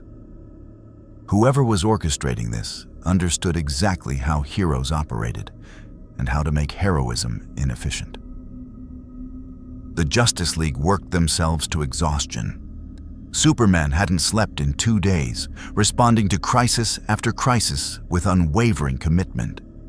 Diana coordinated relief efforts while fighting off looters, Flash ran himself ragged, delivering supplies to isolated communities. Batman analyzed patterns from the Batcave, searching for the mastermind. And Homelander watched it all with growing frustration. He was in Central City when it happened, the moment that shattered his carefully maintained restraint. A subway tunnel collapse trapped 200 people underground. Standard rescue operation: stabilize the structure, carefully extract survivors, minimize secondary casualties. Superman had briefed him on the protocol. Batman had emphasized patience. But Homelander's enhanced hearing caught what their instruments missed: a secondary charge, counting down.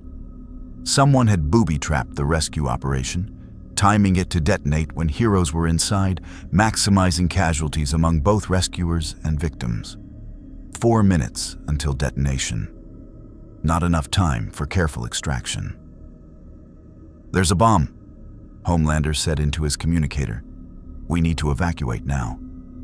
"Confirmed," Batman's voice crackled back. "Explosive signature matches previous devices. Estimated yield will collapse the entire tunnel system. We need controlled evacuation. Panic will cause stampede casualties." "We don't have time for controlled anything," Homelander argued. 4 minutes means we move fast or everyone dies." "Homelander, listen to me." Superman's voice cut in, strained but firm. "I know it seems impossible, but we can do this safely. I'll freeze breath to reinforce the structure while you begin extracting groups of 10. Flash will create wind tunnels to clear debris paths. We follow the protocol. Protocol, while a bomb counted down. Homelander looked at the 200 terrified faces below, heard their elevated heartbeats, smelled their fear, saw children clinging to parents, elderly unable to move quickly, injured who'd slow any evacuation. 3 minutes, 40 seconds. "The protocol will get people killed," Homelander said. "Following your instincts will definitely get people killed," Batman countered. "You're not trained for bomb disposal. You don't have Flash's speed or Superman's experience with structural engineering. You go in alone and make mistakes. You cause the collapse yourself." Something in Homelander's chest went cold and sharp.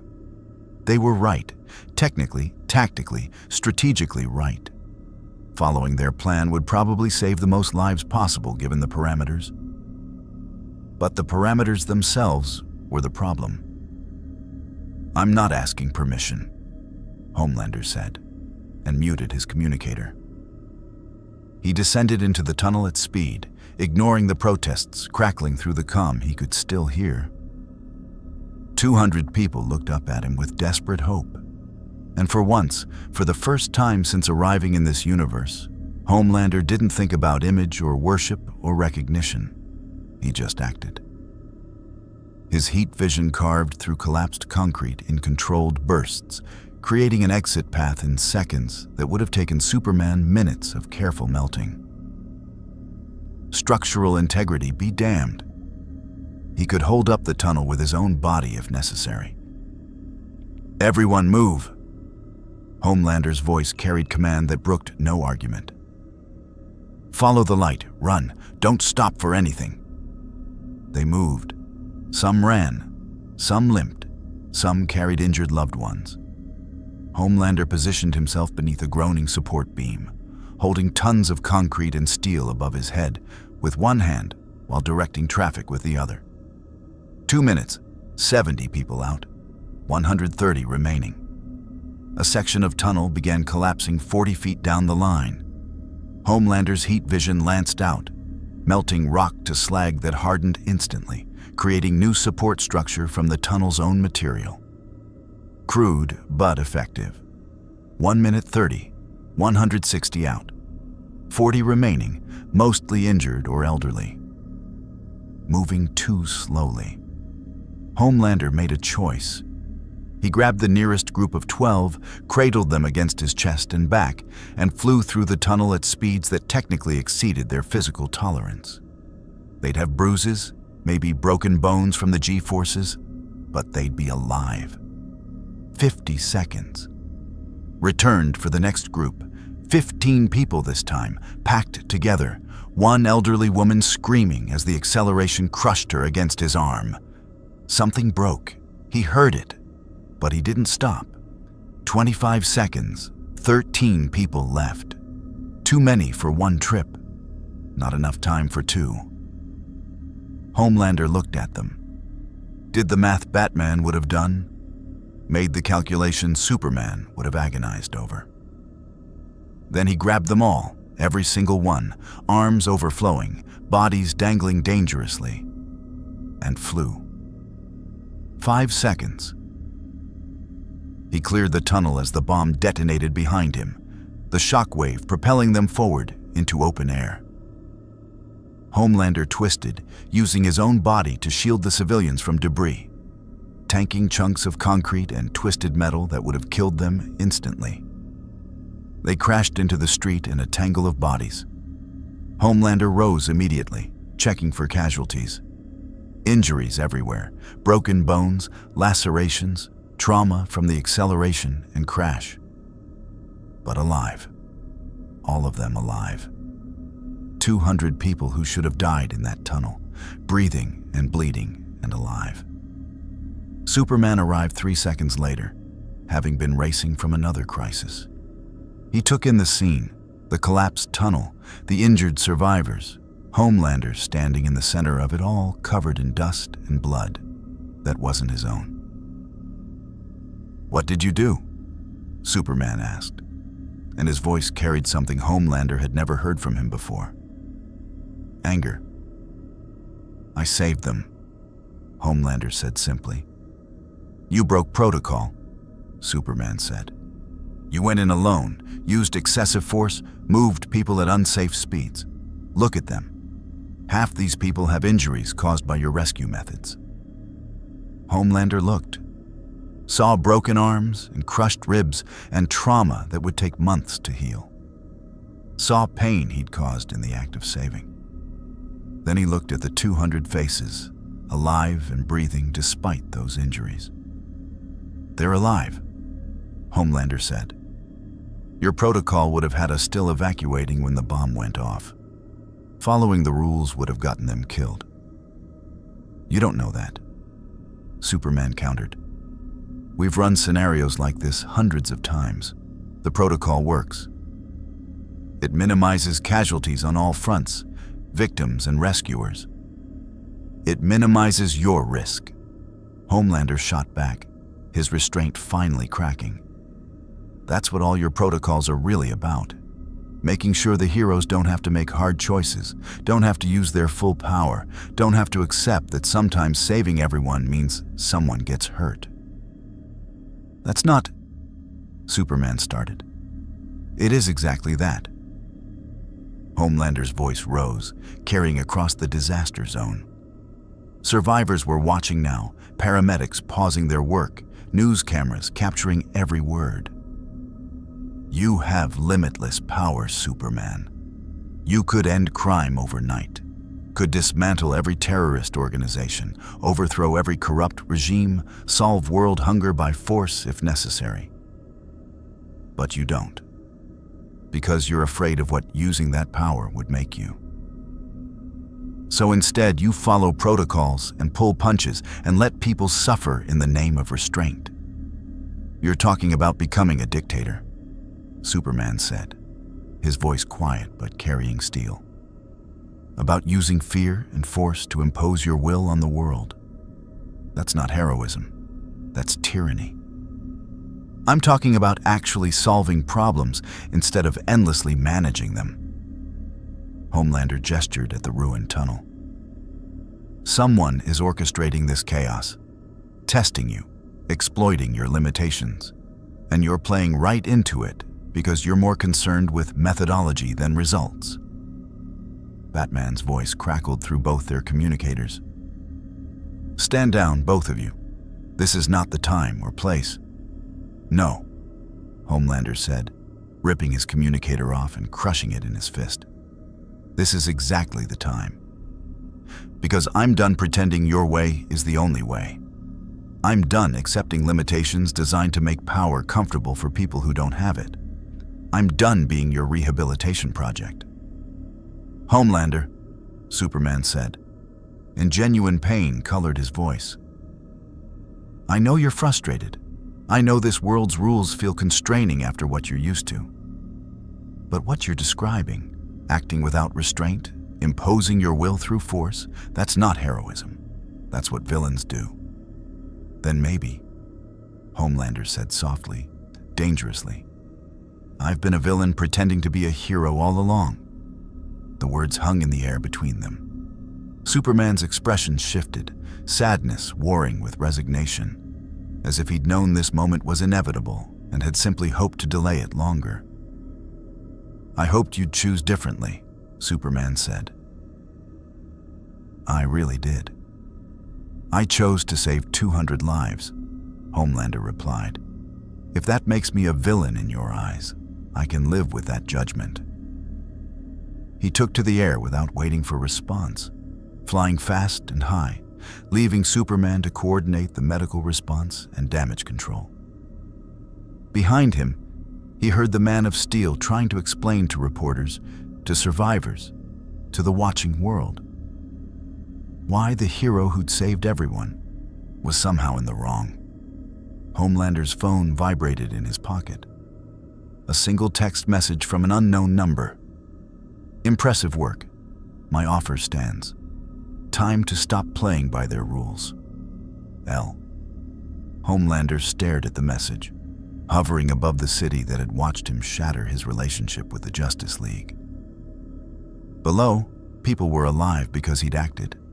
Injured, traumatized, but breathing. Was that villainy? Was choosing results over methods really so unforgivable? Or had he finally found the honesty Luthor had promised, the admission that he was never meant to be Superman's version of heroic? His thumb hovered over the reply button, and this time the hesitation was gone. He typed, "Let's talk," and sent it before doubt could creep back in. The response came immediately. "LexCorp Tower, penthouse. I'll be waiting." Homelander looked one last time at Metropolis below, at the city where Superman reigned as benevolent god, where the Justice League enforced their version of heroism, where he'd been judged and found wanting despite saving every life he'd touched. Then he turned toward LexCorp Tower, toward the man who promised liberation, toward a choice that couldn't be unmade. Behind him, he left Superman's world. Ahead, he flew toward something new, something honest, something that might finally feel like home. LexCorp Tower's penthouse occupied the top 3 floors, a monument to wealth and ambition wrapped in glass and steel. Homelander landed on the private helipad as the sun set behind him, painting Metropolis in shades of orange and crimson that made the city look like it was already burning. Luthor waited inside, standing before floor-to-ceiling windows with a drink in hand, watching the city with the expression of a man surveying his kingdom. He turned as Homelander entered, his smile calculated but not insincere. "You saved 200 lives today," Luthor said without preamble. "And Superman made you feel like a criminal for it. I imagine that crystallized certain realizations." "You orchestrated all of it," Homelander said, his voice flat. "The fires, the infrastructure failures, the tunnel bomb. Testing the League's response. Testing me. Guilty as charged," Luthor admitted freely. "Though I should clarify, I never intended anyone to actually die. The bombs were precisely calibrated, the crises carefully staged. Every scenario had fail-safes, backup plans. I'm a monster, Homelander, but I'm not wasteful with human life. People are resources, and I don't squander resources." "That's supposed to make it better?" Homelander asked. "It's supposed to illustrate a point," Luthor corrected. "I value human life enough to invest enormous resources in preserving it, while simultaneously proving that Superman's methods are inadequate. You and your villainous approach saved everyone. Superman, following his righteous protocols, would have sacrificed some for the comfort of methodological purity. Who's really the hero? Homelander wanted to argue. Wanted to find the flaw in Luthor's logic. But the truth was undeniable. His actions had worked. Messy, imperfect, causing harm in the service of greater preservation, but ultimately successful. "What do you want from me?" Homelander asked. "I want to offer you what no one else in this universe will," Luthor said, gesturing to a chair. They sat, two men negotiating the future over expensive whiskey neither of them particularly needed. "I want to offer you autonomy. The freedom to act according to your own judgment, unencumbered by committee oversight or moral hand-wringing." In exchange for what? For doing what you already want to do. Proving Superman's way isn't the only way. Demonstrating that decisive action sometimes requires methods the Justice League finds uncomfortable. Luthor leaned forward, his eyes gleaming with evangelical fervor. "I'm not asking you to become a villain, Homelander. I'm asking you to become something this universe has never seen. An honest hero." "Honest," Homelander repeated. "You're powerful. You know it. You don't apologize for it or constrain it to make weaker beings comfortable. That's honest. You use force proportional to threats, not proportional to some abstract moral ideal. That's honest. You make hard choices and accept the consequences rather than hiding behind protocols designed to diffuse responsibility. That's honest." The words resonated like truth, or at least like truth as Homelander had always understood it. Power was power. Morality was performance. Results mattered more than methods. But something nagged at him. A memory of Superman's disappointed expression, of Batman's cold certainty that Homelander would eventually prove himself the monster they suspected. "You're describing sociopathy," Homelander said quietly. "Lack of empathy, results-oriented thinking, willingness to harm in service of goals." "I'm describing pragmatism," Luthor corrected. "Empathy is a beautiful sentiment, but it doesn't solve problems. Superman empathizes deeply and accomplishes little of lasting value because he's paralyzed by caring too much about how he's perceived. You care about outcomes. That's not sociopathy. That's clarity." Homelander's phone buzzed. A message from Superman. "Please, let's talk. Whatever you're feeling, whatever Lex is offering. It's not too late to choose differently." He stared at the message, at Superman's desperate attempt to reach him, to pull him back from whatever precipice Luthor represented. "He'll never see you as an equal," Luthor said softly, reading Homelander's expression. To Superman, everyone is either someone to protect or someone to redeem. He can't conceive of peer relationships because he's too powerful, too good, too perfect. You'll always be his project, never his partner. "And you're different?" Homelander asked. "You see me as an equal?" "I see you as a tool," Luthor said with stunning honesty. "But an autonomous tool that chooses its own targets. I'm not pretending we're friends or partners. I'm proposing an alliance of convenience between two beings who understand that power's purpose is to be used, not apologized for." The brutal honesty was almost refreshing after weeks of Superman's gentle manipulation and Batman's hostile surveillance. At least Luthor didn't pretend his motives were pure. "What's the first move?" Homelander asked. Luthor smiled. "There isn't one. Not yet. Right now, you go back to operating as you see fit. Save lives your way. Use your full power without restraint. Show this universe what efficiency looks like when not constrained by committee-approved heroism. And when Superman inevitably tries to stop you, when the Justice League decides you're a threat that needs containing, That's when we act. You want them to attack me, Homelander realized. I want them to reveal what they really are, Luthor corrected. Despots who enforce their will through strength while claiming moral authority. They'll come at you with everything they have. Superman's power, Batman's contingencies, Wonder Woman's warrior brutality, all in the name of protecting people from your methods.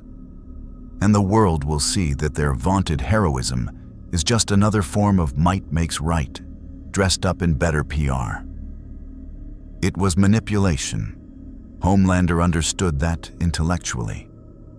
Luthor was positioning him as a catalyst for some larger scheme, probably aimed at discrediting or eliminating Superman. Every word was calculated to appeal to Homelander's resentments and ego. But that didn't make it wrong. I need time to think, Homelander said, standing. Of course, Luthor said graciously. Take all the time you need. But while you're thinking, ask yourself one question. In your entire life, has anyone ever accepted you as you actually are? Or have they all, Vought, the Seven, the Justice League, tried to shape you into what they needed you to be? Homelander left without answering, taking to the sky as Metropolis's lights blazed beneath him. His phone showed 17 missed calls from Superman, 12 from Diana, 8 from Batman. The Justice League mobilizing, coordinating, probably planning intervention strategies. He flew to the highest point he could reach, where Earth curved below and stars burned above, and finally allowed himself to think without performance or pretense. What did he want? He'd wanted worship in his original universe, got it, found it hollow. He'd wanted acceptance here, sought it, discovered it came with conditions he couldn't meet. He'd wanted to be Superman's equal, realized that was impossible because Superman's entire identity required being singular, supreme, without peer. So what was left? The phone buzzed again. Superman. Homelander, please. I know Lex is offering you something that feels like validation, but it's poison. Come back. Let's figure this out together. Together, as if they'd ever truly been together, rather than Superman tolerating Homelander's presence while waiting for inevitable betrayal. Homelander typed a response. I saved 200 people today using methods you'd never approve of. They're alive because I didn't follow your rules. If that makes me a villain, then maybe villains get things done. The response came immediately. It's not about the methods. It's about what those methods say, about who you're becoming. Please don't do this. I'm not becoming anything, Homelander typed. I'm just stopping pretending to be something I'm not. He sent it and turned off the phone. Below, Metropolis sprawled in organized chaos. Superman's city, saved countless times by Superman's methods, dependent on Superman's protection. A city that had accepted Homelander as a temporary addition, but never as a permanent fixture. And suddenly, Homelander understood what he actually wanted. Not worship, not acceptance, not partnership. He wanted to matter, to be essential rather than auxiliary, to be the hero a city needed rather than the spare hero a city tolerated. Metropolis was Superman's. That would never change. But this Earth had other cities, other places where Superman's reach didn't extend quite as far, where his methods hadn't yet been enshrined as gospel, where someone with Homelander's power and willingness to act decisively might actually make a difference, where he might be more than Superman's disappointing understudy. The idea crystallized with sudden clarity. He didn't need to become Luthor's weapon or Superman's rehabilitation success story. He needed to forge his own path, in his own city, by his own rules. He'd prove that his methods worked, that decisive force and unrestrained power could protect people better than Superman's careful protocols. He'd build his own reputation independent of the Justice League's judgment. And if they tried to stop him, if Superman or Batman or the entire Justice League decided he was a threat to be contained, then he'd deal with that when it came. For the first time since arriving in this universe, Homelander felt something close to genuine purpose. Not the manufactured heroism Vought had scripted, not the conditional acceptance the Justice League had offered, just clear, honest intention. He would be a hero. His kind of hero. And this universe would either accept it or try to destroy him for it. Either way, he'd finally know where he stood.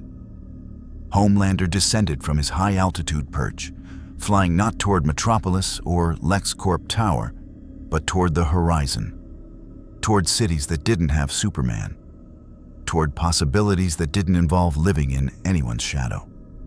Behind him, the Justice League prepared for confrontation. Ahead of him, a universe waited to learn what an honest monster could accomplish when it stopped pretending to be anything else. And somewhere between villain and hero, between restraint and excess, between Superman's impossible ideals and Luthor's brutal pragmatism, Homelander flew toward becoming something entirely his own. The multiverse held its breath. The collision was inevitable now, and neither side would emerge unchanged. Gotham City had never known a hero like Superman. Too dark, too broken, too committed to its own mythology of corruption and violence. Batman ruled here through fear and shadow. But even the Dark Knight couldn't be everywhere at once. Crime festered in the gaps between his patrols, and people died in alleys while waiting for salvation that came too late or not at all. Homelander chose Gotham deliberately. He announced his arrival at noon, hovering above City Hall with news helicopters circling like vultures. No costume change, no rebranding, still the red, white, and blue that marked him as distinctly not from this universe. Still the cape and the smile and the posture of someone who'd never learned to doubt his own supremacy. Gotham? His voice carried across the city, amplified by sheer lung capacity that didn't need microphones. I know you've suffered. I know crime runs through these streets like poison through veins. I know Batman does his best, but one man, even one as dedicated as he is, can't save a city this broken. On rooftops across Gotham, Batman watched through cowl lenses, his jaw tight.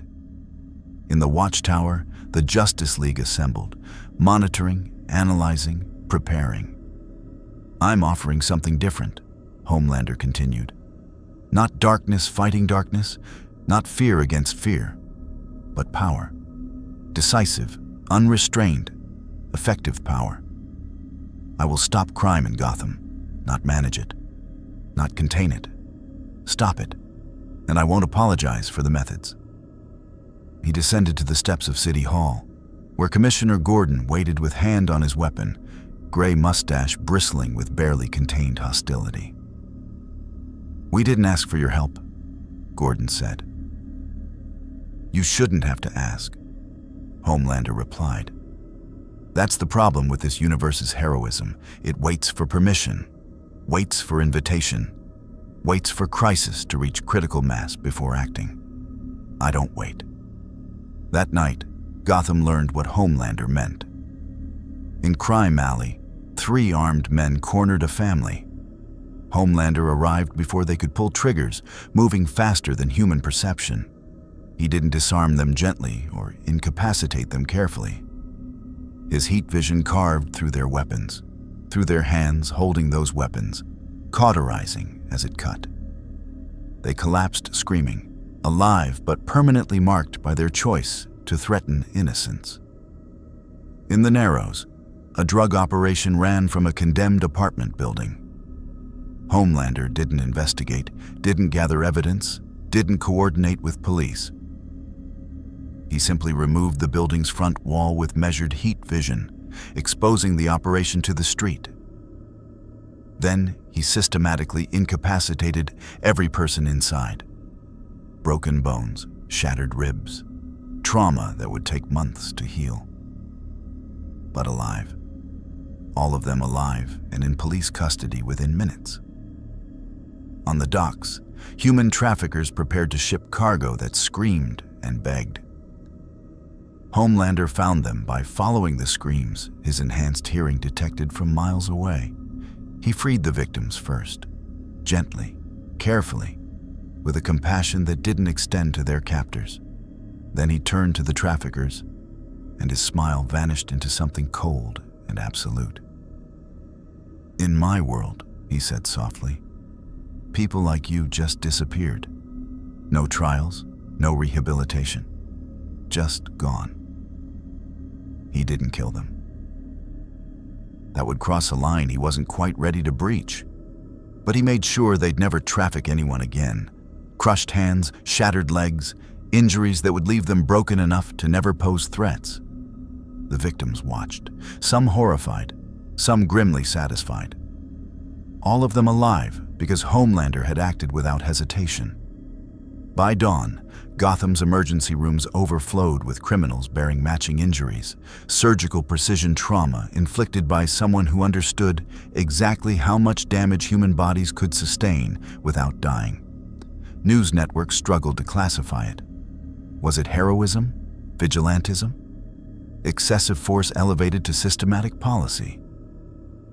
Batman found him on a rooftop overlooking the city as sunrise painted the smog orange and red. "You're creating a reign of terror," Batman said, his voice gravel and fury. "I'm creating safety," Homelander corrected. "Your way takes years, decades, and never actually wins. How many people died in Crime Alley while you built your cases? How many victims were trafficked while you gathered evidence? How many families were destroyed while you worked through proper channels? And how many civil liberties did you violate last night?" Batman countered. "How many people did you maim without trial, without due process, based entirely on your judgment of their guilt?" "All of them were guilty," Homelander said. "I saw their crimes in progress. There's no ambiguity here." "Today," Batman said. "What about tomorrow, when the crimes aren't so obvious? When you make mistakes? When your judgment is compromised by anger or ego or exhaustion?"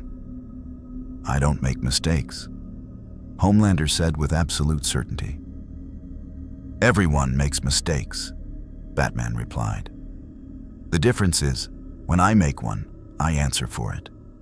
When you make one, who holds you accountable? Who checks your power?" "The results," Homelander said. "I saved 17 people last night who would have died while you were building cases. I stopped 3 trafficking operations that would have continued while you investigated. I made Gotham measurably safer in one night than you've managed in years." Batman's hand moved toward his belt, and Homelander's eyes tracked the motion with predatory focus. "Don't," Homelander said softly. "Whatever contingency you've prepared, whatever weapon you think will stop me, it won't work. I'm not Superman. I don't have his weaknesses. And unlike him, I'm not invested in proving I'm not a threat." "You just proved you are one," Batman said. Before the confrontation could escalate, Superman arrived, not crashing in with dramatic entrance, but descending slowly, deliberately, positioning himself between them with the weariness of someone who'd known this moment was inevitable. "Homelander," Superman said, "please, this isn't who you have to be." "This is who I've always been," Homelander replied. "You've spent weeks trying to make me into your version of heroism. It didn't work. This is my version. Effective, decisive, unapologetic." "It's monstrous," Superman said, and there was genuine pain in his voice. "You hurt people last night. People who may have committed crimes, yes, but who deserve trial and judgment and potential rehabilitation. You've appointed yourself judge, jury, and executioner." "I've appointed myself protector," Homelander corrected. And I'm better at it than you are because I'm willing to do what's necessary. Necessary, Superman repeated. Is it necessary to crush a man's hands, to shatter someone's legs, to traumatize criminals so severely they'll carry that fear their entire lives? If it stops them from hurting innocents again? Yes, absolutely necessary. Homelander's voice carried conviction born from years of suppressed instinct finally unleashed. You pull your punches because you're afraid of being seen as a tyrant. I don't pull mine because I'm afraid of people dying while I worry about perception.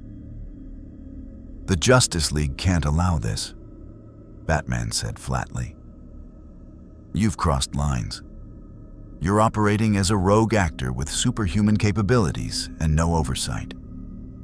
That makes you a threat regardless of your intentions. Then stop me, Homelander said, spreading his arms wide. Bring the whole League.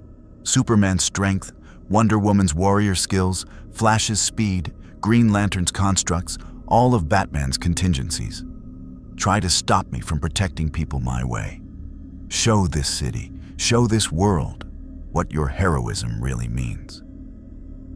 It means we protect everyone, Superman said. Even people who've made terrible choices, even criminals. Because power without mercy isn't heroism. It's just another form of tyranny. And mercy without results is just masturbatory self-righteousness, Homelander shot back. You feel good about your methods, while people die waiting for your careful, considered, protocol-approved response. I save them. Which one of us is really the hero? The question hung in the morning air, and for a moment, just one moment, Superman's certainty flickered. Because the question wasn't entirely unfair. Because 17 people were alive this morning who wouldn't be if Homelander had followed Justice League protocols. But then Superman's expression hardened, and Homelander saw the decision crystallize. We're taking you in, Superman said. You'll face Justice League Tribunal. Your actions will be reviewed, and you'll be held accountable for... No, Homelander interrupted simply. This isn't optional, Batman said. Everything is optional when you're powerful enough, Homelander replied. That's the truth you've all been dancing around. The Justice League exists because Superman chooses to let it exist. Earth's governments function because he allows them to. Every rule, every law, every moral code only matters because beings like us consent to be bound by them. And I'm withdrawing my consent. He took to the air, rising above them, cape snapping in the wind. Below, Gotham stirred awake, news spreading about the night's events, people debating whether Homelander was savior or monster. You'll regret this, Batman called up. We'll find a way to stop you. You'll try, Homelander agreed. And I'll be interested to see what the great Justice League does when faced with someone who won't play by your rules. Will you use force? Break your own principles to constrain mine? Become the very thing you claim to stand against? We'll do what's necessary to protect people from you, Superman said. Then I guess we're in agreement, Homelander replied with a smile that didn't reach his eyes. We'll both do what's necessary. The difference is, I'm honest about what that means.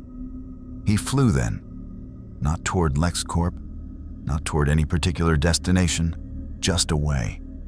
Behind him, Superman and Batman stood in Gotham's dawn, contemplating the impossibility of their situation. Ahead of him stretched a world unprepared for a hero who wouldn't apologize for using his power. The Justice League mobilized. Protocols engaged, contingencies activated. The greatest heroes Earth had ever known prepared to confront one of their own gone rogue. But in Gotham's hospitals, 17 people woke alive who shouldn't have. In police stations, trafficking operations were dismantled that would have continued for months. In Crime Alley, families returned home after a night where, for once, they hadn't been victims. Results. Ugly, messy, morally complicated results. And in the court of public opinion, that fickle jury that Superman depended on, the verdict was far from clear. Some called Homelander a monster. Some called him a hero. Some called him both. But everyone agreed on one thing. He was effective.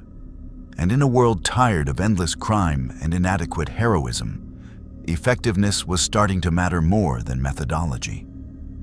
The collision between ideals had begun, and the multiverse watched, uncertain which side would win, or if victory would even be recognizable when the dust settled. 3 weeks after Homelander's declaration in Gotham, the world existed in uneasy equilibrium. Crime rates in Gotham dropped 43%, an unprecedented decline that statisticians initially dismissed as data error. But the numbers held. Criminals fled the city or went underground, terrified of the hero who didn't believe in second chances. The ones who remained operated with paranoid caution, knowing that Homelander's enhanced senses could find them anywhere, anytime, and that his justice came swift and brutal. The Justice League condemned him publicly. Superman gave interviews about proportional force and due process. Wonder Woman spoke of warrior honor requiring mercy toward defeated enemies. Batman released carefully edited footage showing Homelander's most violent interventions, trying to turn public opinion against the rogue hero. But the public remained divided. In Metropolis, where Superman's gentle heroism had cultivated a population that trusted in restraint, people viewed Homelander as dangerous. In Gotham, where violence was currency and fear the only language criminals understood, opinion polls showed 62% approval for Homelander's methods. Other cities watched and debated, their own crime rates and experiences with heroism coloring their perspectives. Homelander operated alone now, no longer even pretending to seek the Justice League's approval. He'd established a pattern: arrive at crisis points ahead of traditional heroes, resolve situations with overwhelming force, leave before Superman could arrive for the inevitable lecture. 17 cities in 21 days. Hundreds of criminals hospitalized, thousands of potential victims saved, and 0 deaths. That was the detail that haunted Batman's analysis, the fact that kept Superman from outright condemnation. For all his brutality, for all his excessive force and disregard for protocol, Homelander hadn't killed anyone. Every criminal he'd brutalized had survived, marked and broken, but breathing. It suggested control, purpose, intent beyond simple sadism. "He's proving a point," Diana said during a Justice League strategy session, showing that his methods achieve results without crossing into murder, making it harder to categorize him as villain. "He's still a threat," Batman insisted. "Give him time. The restraint will slip. The first time someone dies, intentionally or not, that's when we'll see what he really is." But weeks became months, and the restraint held. Homelander saved lives with mechanical efficiency, brutalized criminals with surgical precision, and existed in the gray space between hero and monster that the Justice League had never successfully navigated. Lex Luthor watched it all with satisfaction, his gambit playing out better than anticipated. He'd given Homelander freedom and watched him use it to destabilize the Justice League's moral authority. Whether Homelander ultimately succeeded or failed didn't matter. The questions he'd raised about heroic methodology, about power and restraint and effectiveness, those would linger long after any confrontation. Superman stood on the watchtower observation deck one night, Earth turning slowly below, and wondered if he'd failed. Not in stopping Homelander, that confrontation still loomed, inevitable and approaching, but in saving him. in offering him a path toward genuine heroism instead of this twisted effectiveness that wore heroism's mask without its heart. "I believed you could choose to be better," Superman whispered to the stars. "I still want to believe it." But belief wasn't enough. Never had been.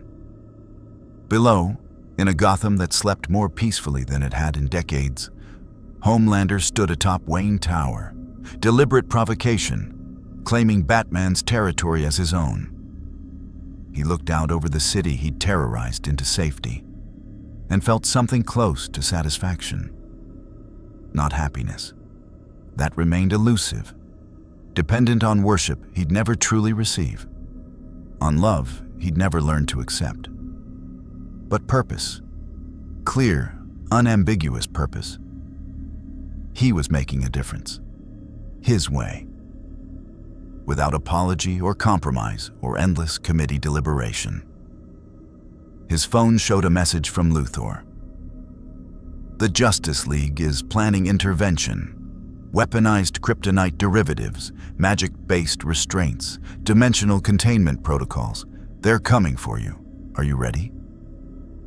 Homelander smiled.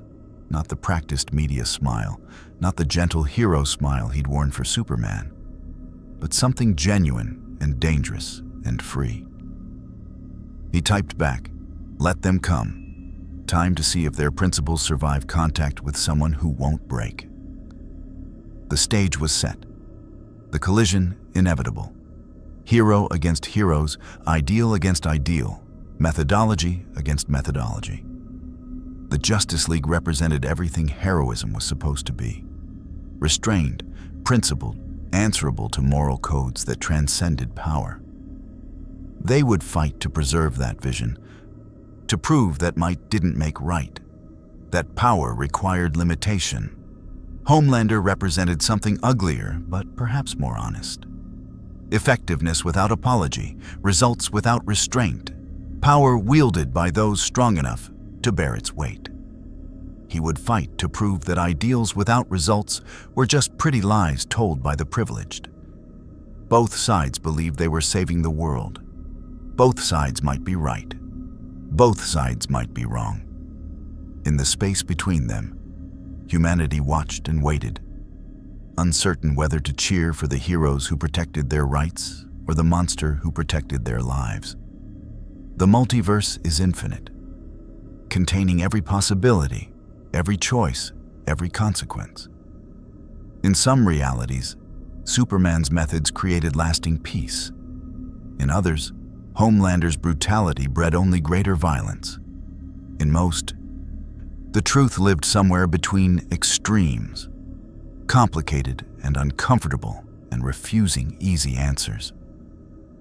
This reality would soon discover its own truth, written in the confrontation between an alien who learned to be human and a human who never learned to be anything but powerful. The collision was coming. The world would never be the same after.